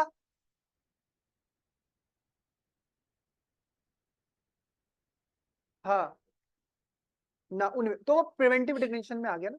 जो पहला पॉइंट लिखा डिटेंशन, दोनों होगा इसमें, प्रिवेंटिव और प्यूनिटिव। जो आपने लिखा ना कि अगर डिटेंशन लॉफुल है, कानूनी रूप से सही है, तो कानूनी रूप से चाहे वो प्यूनिटिव हो चाहे वो प्रिवेंटिव हो, कानून बना हुआ ना आपका, कानून बना हुआ टाडा कानून के तहत, जैसे मीसा कानून पड़ा था उसके तहत आपको पकड़ा था, वो उसी में आ गया, इसको अलग से नहीं लिखा। हाँ तो उसमें नहीं लगेगी, ये बोला जाएगा ना कि इसको रासुका के तहत पकड़ा गया साहब। रासुका क्या होती है भाई, 24 घंटे के अंदर आपको प्रस्तुत करना है, आप पे रासुका लग गई, किसी कारण से किसी आतंकवादी को पकड़ लिया, उसको ये लग गई, रासुका लगा दी, उसको नहीं प्रस्तुत किया, तो वो ये नहीं बोल सकता कि मेरा हैबियस कॉर्पस जारी करे। क्यों? क्योंकि वो डिटेंशन क्या है, लॉफुल है, विधि सम्मत है, जो यहाँ पे शब्द लिखा था हमने, विधि सम्मत। ठीक, तो वो उसमें आ गई। लास्ट पॉइंट, फोर्थ, अगर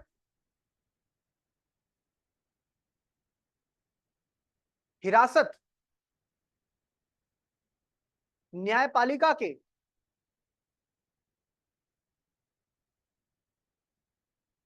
क्षेत्राधिकार से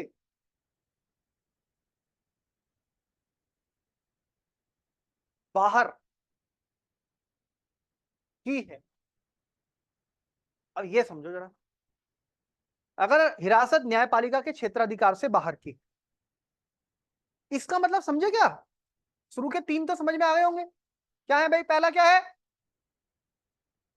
अगर विधि सम्मत है, विधि सम्मत मतलब आपके लिए ये कानून बन रखा है और आपने उस कानून को तोड़ दिया तो आपको पकड़ लिया, तो नहीं। आपको प्रिवेंटिव डिटेंशन कानून के तहत पकड़ लिया तो नहीं। दूसरा दूसरा बोलिए विकेश, बोलो बोलो। विधायिका न्यायपालिका की अवमानना बोलो ना, पूरा उनके आदेश को ना मानना, ऐसे बस बोलो विधायिका न्यायपालिका। तो विधायक और न्यायपालिका का कोई कानून है, न्यायपालिका का कोई आदेश आप उसका पालन नहीं कर रहे हैं, विधायिका का कोई आदेश है, विधायिका का कोई कानून है उसका पालन नहीं कर रहे हैं, तो आपको हिरासत में लिया है, तो फिर तो आपके लिए ये लागू नहीं होगा। तीसरा बोलो किरण।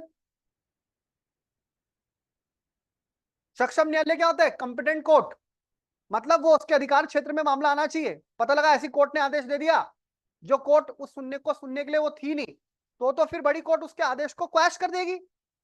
लेकिन सक्षम न्यायालय है, उसके क्षेत्राधिकार में आता है और उसने तमाम तथ्यों को ध्यान में रख के बोला है कि ठीक है, तो फिर ये जारी नहीं होगी। चौथा पॉइंट क्या है, अब आप पढ़ो। अब ये कौन सी बात हो गई कि अगर हिरासत ऐसी हो जो न्यायपालिका के क्षेत्राधिकार से ही बाहर हो, तो ऐसा कौन सा क्षेत्र आ गया जो न्यायपालिका के क्षेत्राधिकार में नहीं है? तो ऐसा मामला हो सकता है, मान लीजिए कोई मामला जो हो मिलिट्री से जुड़ा हो, सैन्य न्यायालय, सेना वाला मामला। तो आपको पता है सिविल मामले अलग चलते हैं और मिलिट्री वाले मामले अलग चलते हैं। ब्रैकेट में लिख दो, उदाहरण के लिए सैन्य मामले।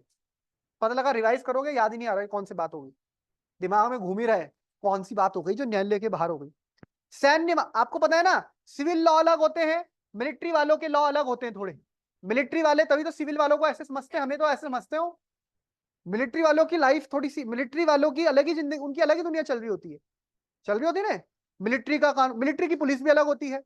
और कभी देखा पुलिस, सिविल पुलिस और मिलिट्री वाले भिड़ जाए तो वो एक दूसरे को, मिलिट्री वाले कभी ऐसे उनके आगे डरते भी नहीं, वो अपनी वर्दी पे बिल्कुल। तो कहने का मतलब ये है कि अगर मिलिट्री, तो मिलिट्री के मामलों को और मिलिट्री के डिस्प्यूट को सुनने के लिए क्या है मामला, मिलिट्री का अलग है। तो उनमें जो हमारा सामान्य न्यायालय, ऑर्डिनरी न्यायालय है, वो उनमें हस्तक्षेप नहीं करता। लेकिन एक मामले में सुप्रीम कोर्ट ने कहा कि हम मिलिट्री न्यायालय के मामले में तब दखल देंगे जब अगर मिलिट्री न्यायालय जो है किस आधार पर फैसला ना करे, जो हमारा बेसिक स्ट्रक्चर वाला मामला है और जो प्राकृतिक न्याय का सिद्धांत वाला। अगर मिलिट्री न्यायालय प्राकृतिक सिद्धांत के, जो प्राकृतिक न्याय का सिद्धांत है उसके विपरीत जारी है, अब मिलिट्री न्यायालय किसी को बोल दे कि इसका सर कलम कर दो, तो ऐसा तो वो भी नहीं कर सकती ना, सर कलम करने का आदेश तो नहीं दे सकती वो, कानून तो उसके लिए भी है। तो फिर उन मामलों में अगर मिलिट्री न्यायालय या मिलिट्री का कोई अथॉरिटी प्राकृतिक न्याय के सिद्धांत के विपरीत जाए तो वहां पर हस्तक्षेप करेगा, अदरवाइज यहां पर कोई हस्तक्षेप नहीं होता। दोनों के मामले क्या होते हैं, अलग अलग। तो ये 4 आधार हमने लिखा दिया आपको, जिन आधारों पर हैबियस कॉर्पस आपकी लागू नहीं। दूसरा लिखिए मेंडेमस। क्या क्या इसमें समझ नहीं है? सुप्रीम कोर्ट सबसे बड़ी है, पर जनरली मिलिट्री के मामले में उनके अलग रूल होता है, अलग कोड्स होते हैं, सुप्रीम कोर्ट दखल ही नहीं देती। क्लैश हो तो सुप्रीम कोर्ट, तो सुप्रीम कोर्ट ने यही तो मैंने बताया आपको कि सुप्रीम कोर्ट ने बोला है अगर कोई ऐसा मामला आता है जो प्राकृतिक न्याय के मामलों से संबंधित है तो सुप्रीम कोर्ट दखल देगी। मिलिट्री मामले तो छोड़िए, पर्यावरण के मामलों में भी अब सुप्रीम कोर्ट तभी जाएंगे आप जब आप एनजीटी के मामलों से खुश नहीं है। अगर एनजीटी ने मामला सुन लिया तो वही बात खत्म हो जाती है। बहुत सारे मामले सुप्रीम कोर्ट नहीं सुनता, वो सारे पहले ही निपट जाते हैं। कई जगह डिपार्टमेंटल के मामले डिपार्टमेंट के लेवल पर ही सुलझा दिए जाते हैं। तो सुप्रीम कोर्ट की भूमिका तो बहुत ही बड़े लेवल पर आएगी। अगर हर एक मामला सुप्रीम कोर्ट पर, हर एक कोई बात अगर डिपार्टमेंट के लेवल पर ही सुलझाई जा सकती है, डिपार्टमेंट में भी कमेटीज होती हैं। मान लीजिए किसी के साथ शोषण हुआ, यौन शोषण ही हुआ है, यौन अपराध हुआ या कुछ भी हुआ, यौन अपराध नहीं यौन शोषण, तो पहले तो कहां जाता है मामला, डिपार्टमेंट लेवल पर। डिपार्टमेंट लेवल पर भी इंक्वायरी होती है, डिपार्टमेंट लेवल पर भी एक्ट होता है। फिर आगे आगे आपका जो सिविल जुरिस्डिक्शन है उसके पास मामला जाएगा। लेकिन अगर हम बात करें पर्यावरण जैसे मामलों की, मिलिट्री जैसे मामलों की, तो इनकी अपनी एक हायरार्की है। मिलिट्री की अपनी पुलिस है, सिविल पुलिस नहीं पकड़ेगी मिलिट्री। अगर मिलिट्री वाले ने कोई अपराध कर दिया तो सिविल पुलिस उसको तुरंत नहीं पकड़ती, उसको पकड़ने के लिए मिलिट्री पुलिस आएगी। देखो कितना अंतर है, समझ रहे हो आप? सिविल पुलिस में अब आपने के यहाँ क्या कॉमन रूल है कि आप सिविल एरिया में चल रहे हो तो आपको हेलमेट पहनना है, लेकिन हेलमेट किसको पहनना है? पहले वाले ड्राइवर को जो आगे बैठा है, पीछे वाले को नहीं। मिलिट्री कैंट एरिया का अलग रूल है कि वहां पर दोनों को हेलमेट पहनना है, और दोनों में से अगर एक ने नहीं पहना तो एक पैदल उतर के जाएगा। यहाँ पे तो नहीं रोकेंगे आपको घंटा घर में कि पीछे वाले नहीं, तो उनका कानून है कैसे अलग चल रहा है। तो उनके लिए विशेष हर देश में होता है, मिलिट्री के लिए कुछ अलग कानून होते हैं। ये तो छोड़ो, अभी जब हम देखेंगे ऑस्पा जैसे कानून, मिलिट्री लॉ, अगला अनुच्छेद 34 पढ़ेंगे आप, जिसको हम बोलते हैं मार्शल लॉ। तो मार्शल लॉ में तो उनको इतना अधिकार मिल जाता है, गोली भी मार सकते हैं, कोई पूछताछ नहीं होगी, कोई केस नहीं चलेगा। जैसे मिलिट्री का नाम आता है तो आपके दिमाग में बात चलनी चाहिए, बाकी सब चीजें चुप। तभी तो मिलिट्री वाले अलग उसमें। सर सर सरदार लोग तो थोड़ी ना हेलमेट पहनते हैं, वो तो पगड़ी लगाते हैं, उनके लिए तो नहीं होगा ना ये रूल। सरदार नहीं, सरदार वाली बात, सरदार वाली नहीं सर, बात वो तो अलग होगी। पगड़ी, नो सर, वो पगड़ी लगाते तो उनके लिए तो सब जगह पे छूट होगी ना सर, वो चाहे जहां उनके लिए जाए तो बिना। उनके लिए तो छूट होगी, वो तो आपने अनुच्छेद 25 में ही पढ़ लिया था कि सरदारों के लिए कृपाण रखना, वो तो छूट है, वो तो बात ही अलग हो गई। इनकी बात का मैं जवाब दे रहा हूं। आपका तो प्रश्न जो है सीमा जी, वो तो आप समझ ही गई कि उनकी तो बात ही नहीं हो रही है, सरदार वो तो धर्म की बात हो गई। इनका प्रश्न ये है कि मिलिट्री वाले का जो कानून है क्या वो सुप्रीम कोर्ट से भी ऊपर है? तो मिलिट्री का कानून अलग चलता है, मिलिट्री का डिसिप्लिन अलग होता है, मिलिट्री का रूल अलग होता है, मिलिट्री पुलिस इनकी सर्विसेज अलग तरह की यस होती सर, हाँ, इन है। लोग का तो आरपीएफ, शुरू से जी। सीआईएसएफ, जी इनके लिए, अब हमारे लिए तो 8 घंटे से ज्यादा हमसे कोई काम करा के दिखा दे, हम उस पर केस ठोक देंगे। पर जो ये मिलिट्री वाले हैं, वो वाले हैं, उनके लिए तो दिक्कत होती है ना नॉर्मल लोगों सर, के। गवर्नमेंट गवर्नमेंट में रूल बदले जाते हैं सर समय समय पर, गवर्नमेंट में लेकिन भी जो खासकर डिफेंस हाँ जी। वाली फोर्सेज हैं, खासकर इंटेलिजेंस ब्यूरो वाले लोग हैं। अब एक बात बताओ, हमारे अधिकार, हम बोल रहे हैं कि हमारे अधिकार है, हमें कोई वो नहीं रोक सकता, अभी तो मैंने बताया। लेकिन जो बजट बनाते हैं, जो बजट बनाते हैं, जब बजट बनता है तो एक हफ्ते तक बेचारे घर से बाहर नहीं निकलते, उनके बीवी बच्चे वो सब भूल जाते हैं। अब वो कोई बोले हमें तो क्या कर लिया वित्त मंत्रालय ने, फिर कहाँ गया उनका अधिकार? किसी भी चीज को जैसा समझाया जा रहा है वैसा समझना तो है, पर ये सोचना है इसका तोड़ भी आएगा बीच बीच में। हर चीज का तोड़ है। अब ये नहीं बोल दिया कि भाई किरण को हम इस जगह कैद नहीं कर सकते। पता लगा वित्त मंत्रालय के जो अधिकारी बजट बनाते हैं, वो एक हफ्ते तक घर से बाहर नहीं निकलते, मतलब ऑफिस से बाहर नहीं निकलते, वहीं रहेंगे, वहीं खाएंगे, वहीं सोएंगे, वहीं नहाएंगे, सब वहीं रहेंगे। तब हलवा सेरेमनी होती है, वित्त मंत्री आके हलवा बनाती है वहां, तब उन्हें हलवा खिलाया जाता है, तब वो बाहर निकलते हैं। अब बताओ ये कौन सा नियम है? नियम तो नियम है। तो हर जगह के नियम बदल जाते हैं। जनरली जो बात की जाती है सिविल, उसके लिए वो कुछ कुछ जगहों पे रूल चेंज होता रहेगा। अब हमारे यहाँ पर क्या है, पुलिस ऐसे नहीं घुस सकती, कुछ नहीं घुस सकती। अब कई जगह अस्पा लगा है, armed force special power act, सीधा घर में घुस जाते हैं, सीधा घर में। अब हमारे घर में घुस जाए पुलिस एकदम ऐसे, पुलिस की उल्टा इंक्वायरी हो जाएगी। वहां तो नहीं है ऐसा। कहां पे? नॉर्थ ईस्ट में, जम्मू कश्मीर में। क्यों? वहां की परिस्थिति अलग है। तो बच्चे, जब जब परिस्थिति बदलेगी तो कानून भी बदलेगा। तो कानून उस तरह से लागू नहीं होगा जैसा आप सोच रहे हैं कि सीधा सीधा वैसा चलेगा। कानून सीधा सीधा सीधा चलता है, पर जहां हमें जरूरत महसूस होती है कानून को मोल्ड करने की, वहां मुड़ जाएगा। एक सीधा चलेगा, मुड़ेगा भी। नेक्स्ट लिखिए, परमादेश। परमादेश, परमादेश क्या होगे बच्चे? मैंडेमस। लिखिए, यह रिट, यह रिट न्यायालय के विवेकाधीन है। विवेकाधीन समझ रहे हैं ना, उसके विवेक पर निर्भर करती है। जल्दी लिखेंगे बच्चे, यह रिट न्यायालय के विवेकाधीन है, इसके माध्यम से, जल्दी जल्दी लिखेंगे, इसके माध्यम से न्यायालय, इसके माध्यम से न्यायालय किसी लोक अधिकारी,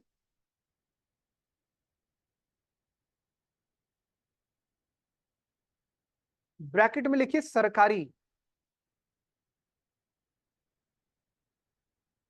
ब्रैकेट क्लोज, व्यक्ति को आदेश दे सकता है कि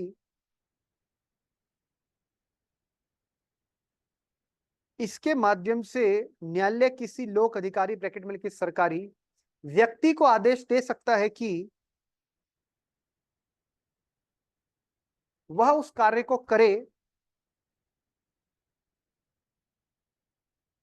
वह उस कार्य को करे,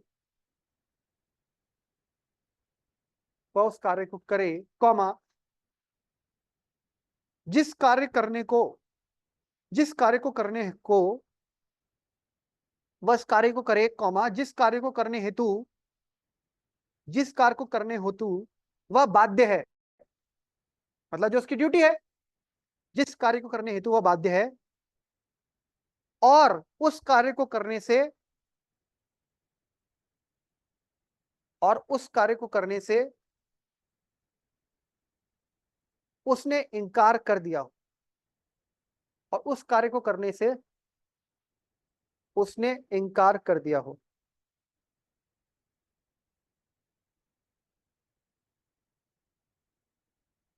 पूर्ण विराम। यह रिट किसी लोक अधिकारी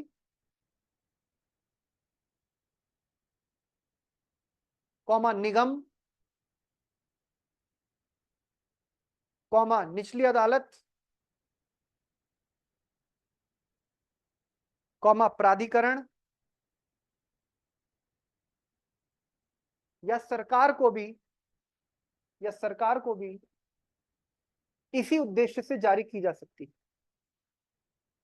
यानी इसका दायरा देख रहे हैं आप, या सरकार को भी इसी उद्देश्य से जारी किया। क्या क्या लिखा हमने? पब्लिक बॉडी को, जो सरकारी प्राधिकारी है उसको, तो निचले अदालत को भी एडमिनिस्ट्रेटिव मामले में जारी कर सकती है बड़ी कोर्ट, निगम को कर सकती है, जैसे मैंने उदाहरण दिया था आपको, नगर निगम नगर पालिका आदि हो गया, या फिर हो गया कोई ट्रिब्यूनल प्राधिकरण हो गया जैसे एनजीटी है, या फिर सरकार पंचायत, वो भी अपनी ड्यूटी नहीं कर रहे हैं तो उनको ये कौन जारी करेगा? कोर्ट। अब किसको जारी नहीं हो सकती? लिखिए अपवाद। हर रिट ऐसी है ना कि जिसका कोई अपवाद होगा।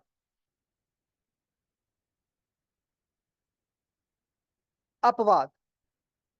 अब मान लो क्या है, मैं राष्ट्रपति हूं, है सपोज मैं राष्ट्रपति हूं, मेरे पास संसद से पास होकर कानून आया, लोकसभा से राज्यसभा से। अब मेरी ड्यूटी क्या है? उस कानून पे साइन करना। भाई राष्ट्रपति का काम क्या है? उस कानून, है कि नहीं है, सबको पता है ना, राष्ट्रपति का काम होता है जो संसद से विधेयक पास हुआ है उसको साइन करना, तभी वो कानून क्या बनेगा? अधिनियम बनेगा। और मैं साइन नहीं कर रहा हूं, मैं ऐसे बैठा हूं हाथ फोल्ड करके कि मैं नहीं कर रहा साइन।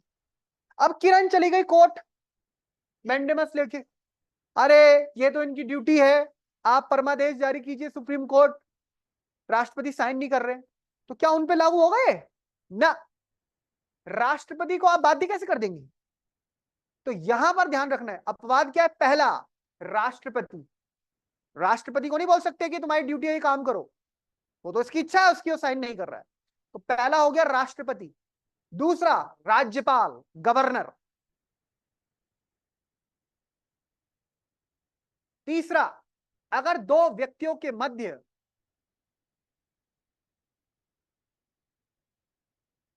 सर दो व्यक्तियों अगर दो व्यक्तियों के मध्य संविदात्मक संबंध हो, संविदात्मक संबंध हो, तो ऐसी स्थिति में, तो ऐसी स्थिति में तो ऐसी स्थिति में कार्य करने हेतु बाध्य नहीं किया जा सकता। तो ऐसी स्थिति में कार्य करने हेतु बाध्य नहीं किया। संविदात्मक समझ लो, कॉन्ट्रैक्ट है, कॉन्ट्रैक्ट है, तो ऐसी स्थिति में आप उसे बाध्य नहीं कर पाएंगे। दूसरा, अगर मान लीजिए कोई ऐसा मामला है जहां पर हमारे पास ये ऑप्शन है, ये मेरी चॉइस है कि मैं इस काम को कर भी सकता हूं, नहीं भी कर सकता हूं। कई जगह ऐसा आता है जहां आपके पास चॉइस होती है, आप ये 5,000 का सैंक्शन कर दे तो भी ठीक, ना करे तो भी ठीक। मान लीजिए मैं नहीं कर रहा हूं, मेरी चॉइस है ना, मैं करूं ना करूं, मेरी चॉइस है, तो मैं अपनी चॉइस में से कौन सी चॉइस अपना रहा हूं कि मैं नहीं कर रहा हूं, तो फिर आप न्यायालय नहीं जा सकते कि ये नहीं कर रहे हैं। क्यों? क्योंकि वहां पे मेरे पास चॉइस है। चॉइस के मामले में मैं कर भी सकता हूं तो भी ठीक, ना भी करना चाहूं तो भी ठीक, तो ये लागू नहीं है। तीसरा, तीसरे में आइए, प्रतिषेध, प्रोहिबिशन। प्रोहिबिशन, फटाफट लिखिए इसको।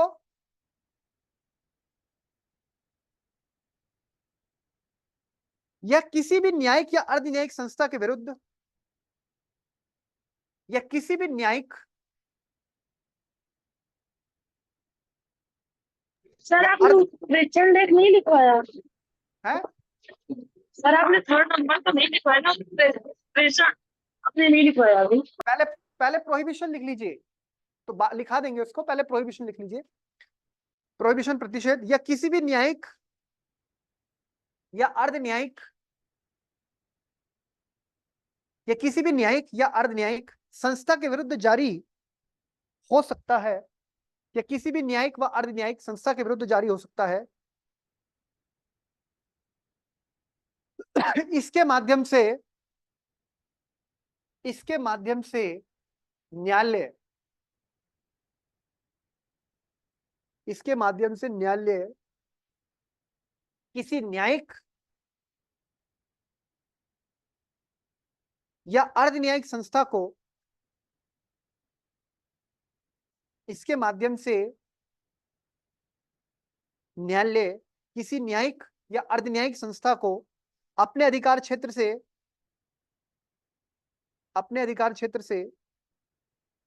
बाहर निकलकर, सर एक बार शुरू से बोल दिए, मेरा कुछ गड़बड़ हो गया। यह किसी भी न्यायिक या अर्ध न्यायिक संस्था के विरुद्ध जारी हो सकता है, पूर्ण विराम। इसके माध्यम से न्यायालय किसी न्यायिक या अर्ध न्यायिक संस्था को अपने अधिकार क्षेत्र से, किसी भी न्यायिक या अर्ध न्यायिक संस्था को अपने अधिकार क्षेत्र से बाहर निकलकर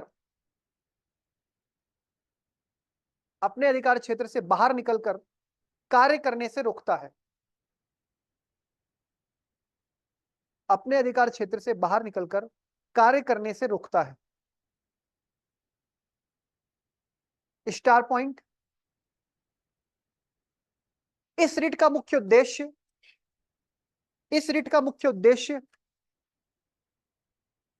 किसी अधीनस्थ न्यायालय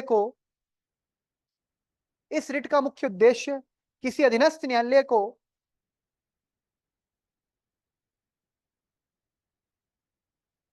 अपनी अधिकारिता का अतिक्रमण करने से रोकना है।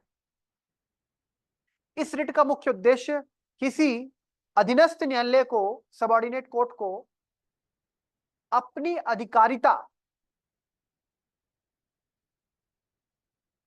का अतिक्रमण करने से रोकना है। यानी केवल कोर्ट, जो जुडिशियल या सब जुडिशियल ऐसी बॉडी है, क्वासी जुडिशियल, उनको ही जारी होगी। लिख दिया। दूसरा स्टार पॉइंट, विधायिका कार्यपालिका, कार्यपालिका। दूसरा स्टार पॉइंट, विधायिका कार्यपालिका या किसी निजी व्यक्ति, विधायिका कार्यपालिका या किसी निजी व्यक्ति या निजी संस्था के खिलाफ, विधायिका कार्यपालिका, निजी संस्था या किसी निजी व्यक्ति के खिलाफ, गाड़ी में रहेगी थी, इसका प्रयोग नहीं होता। यानी आप किसी निजी व्यक्ति, निजी जो संस्था है, जैसे आईएससी है या जैसे मैं हूं, तो मैं निजी व्यक्ति हूं, या संस्थान निजी संस्था है, या फिर विधायिका है, आप विधायिका को नहीं बोल सकते कि ये काम कीजिए, ये कानून बनाइए, ऐसे ऑर्डर नहीं कर सकते आप। या फिर कार्यपालिका, सरकार को, ठीक, तो वो नहीं करेंगे। किसको कर सकते हैं, किसको रोकते हैं आप बताइए? जो कि न्यायिक या अर्ध न्यायिक बॉडीज है, यानी गवर्नमेंट, वो सॉरी जुडिशियल और क्वासी जुडिशियल। आ गई बात समझ में? बाकी उन्हीं को रोक सकते हैं, बाकी दूसरों को नहीं रोक सकते। रोकने का मतलब समझ रहे हो ना? संसद कोई कानून लेके आने वाली है कि भले पता लगा संसद लेके आ रही है क्या, अनुच्छेद 44 को लेकर, समान नागरिक संहिता, और ये कोर्ट पहुंच गई कि संसद ये कानून ला रही है, रोको रोको रोको रोको, रोक ही नहीं सकती कोर्ट। कोर्ट कानून बन जाने के बाद उसकी समीक्षा कर सकती है, कानून आने से पहले उसको नहीं रोकती। और पहली दृष्टि में कानून कुछ भी आए, यह माना जाता है कि कानून जो भी आ रहा है वो कानून सही ही होगा, ये ध्यान रखिएगा। कोई भी कानून आ रहा हो, चाहे कौन सा भी कानून आ जाए, पहली दृष्टि में माना जाएगा कानून सही ही होगा, तभी उसे संसद ला रही है। जब उस कानून को चैलेंज किया जाएगा तब न्यायपालिका उसको विचार करेगी, विभिन्न पहलुओं को देखेगी। अपने आप उसको सपने नहीं आएंगे कि खराब है या सही है, आपको जाना पड़ेगा। मैंने कई बार बोला है आपको, न्याय तभी मिलेगा जब आप न्याय के अदालत में खटखटाएंगे। न्यायालय आपके पास खुद नहीं आएगा कि लो न्यायालय लो, तो न्यायालय के पास हमें जाना पड़ता है, ना कि न्यायालय हमारे पास आता है। ये बात आपको ध्यान रखना। तो फिलहाल आज इसमें 3 लिखे हमने, कल 2 और लिख लेंगे। इसके साथ ही आपका अनुच्छेद 32 कंप्लीट हुआ। कल 33, 34, 35 पढ़ेंगे हम। कल हम पढ़ेंगे कि संसद का क्या अधिकार है अनुच्छेद 35 के तहत, मार्शल लॉ क्या होता है, और फिर बात होगी वही जो कि पुलिस अधिकारी हैं या जो सूचना के क्षेत्र से जुड़े हुए लोग हैं जिनके पास संवेदनशील सूचना होती है, उनके क्या अधिकार हैं, क्या वो सारी बातें इधर उधर कर सकते हैं, नहीं कर सकते। उनके तो अधिकार बहुत सीमित हो जाते हैं, चाहे वो पुलिस वाले हो, चाहे वो मिलिट्री वाले हो, चाहे वो सीआरपीएफ सीआईएसएफ जो भी हो, तो क्या क्या उनके पास अधिकार है। चलिए, तो आज के लिए इतना ही। जय हिंद, जय भारत, वंदे मातरम। God bless you all.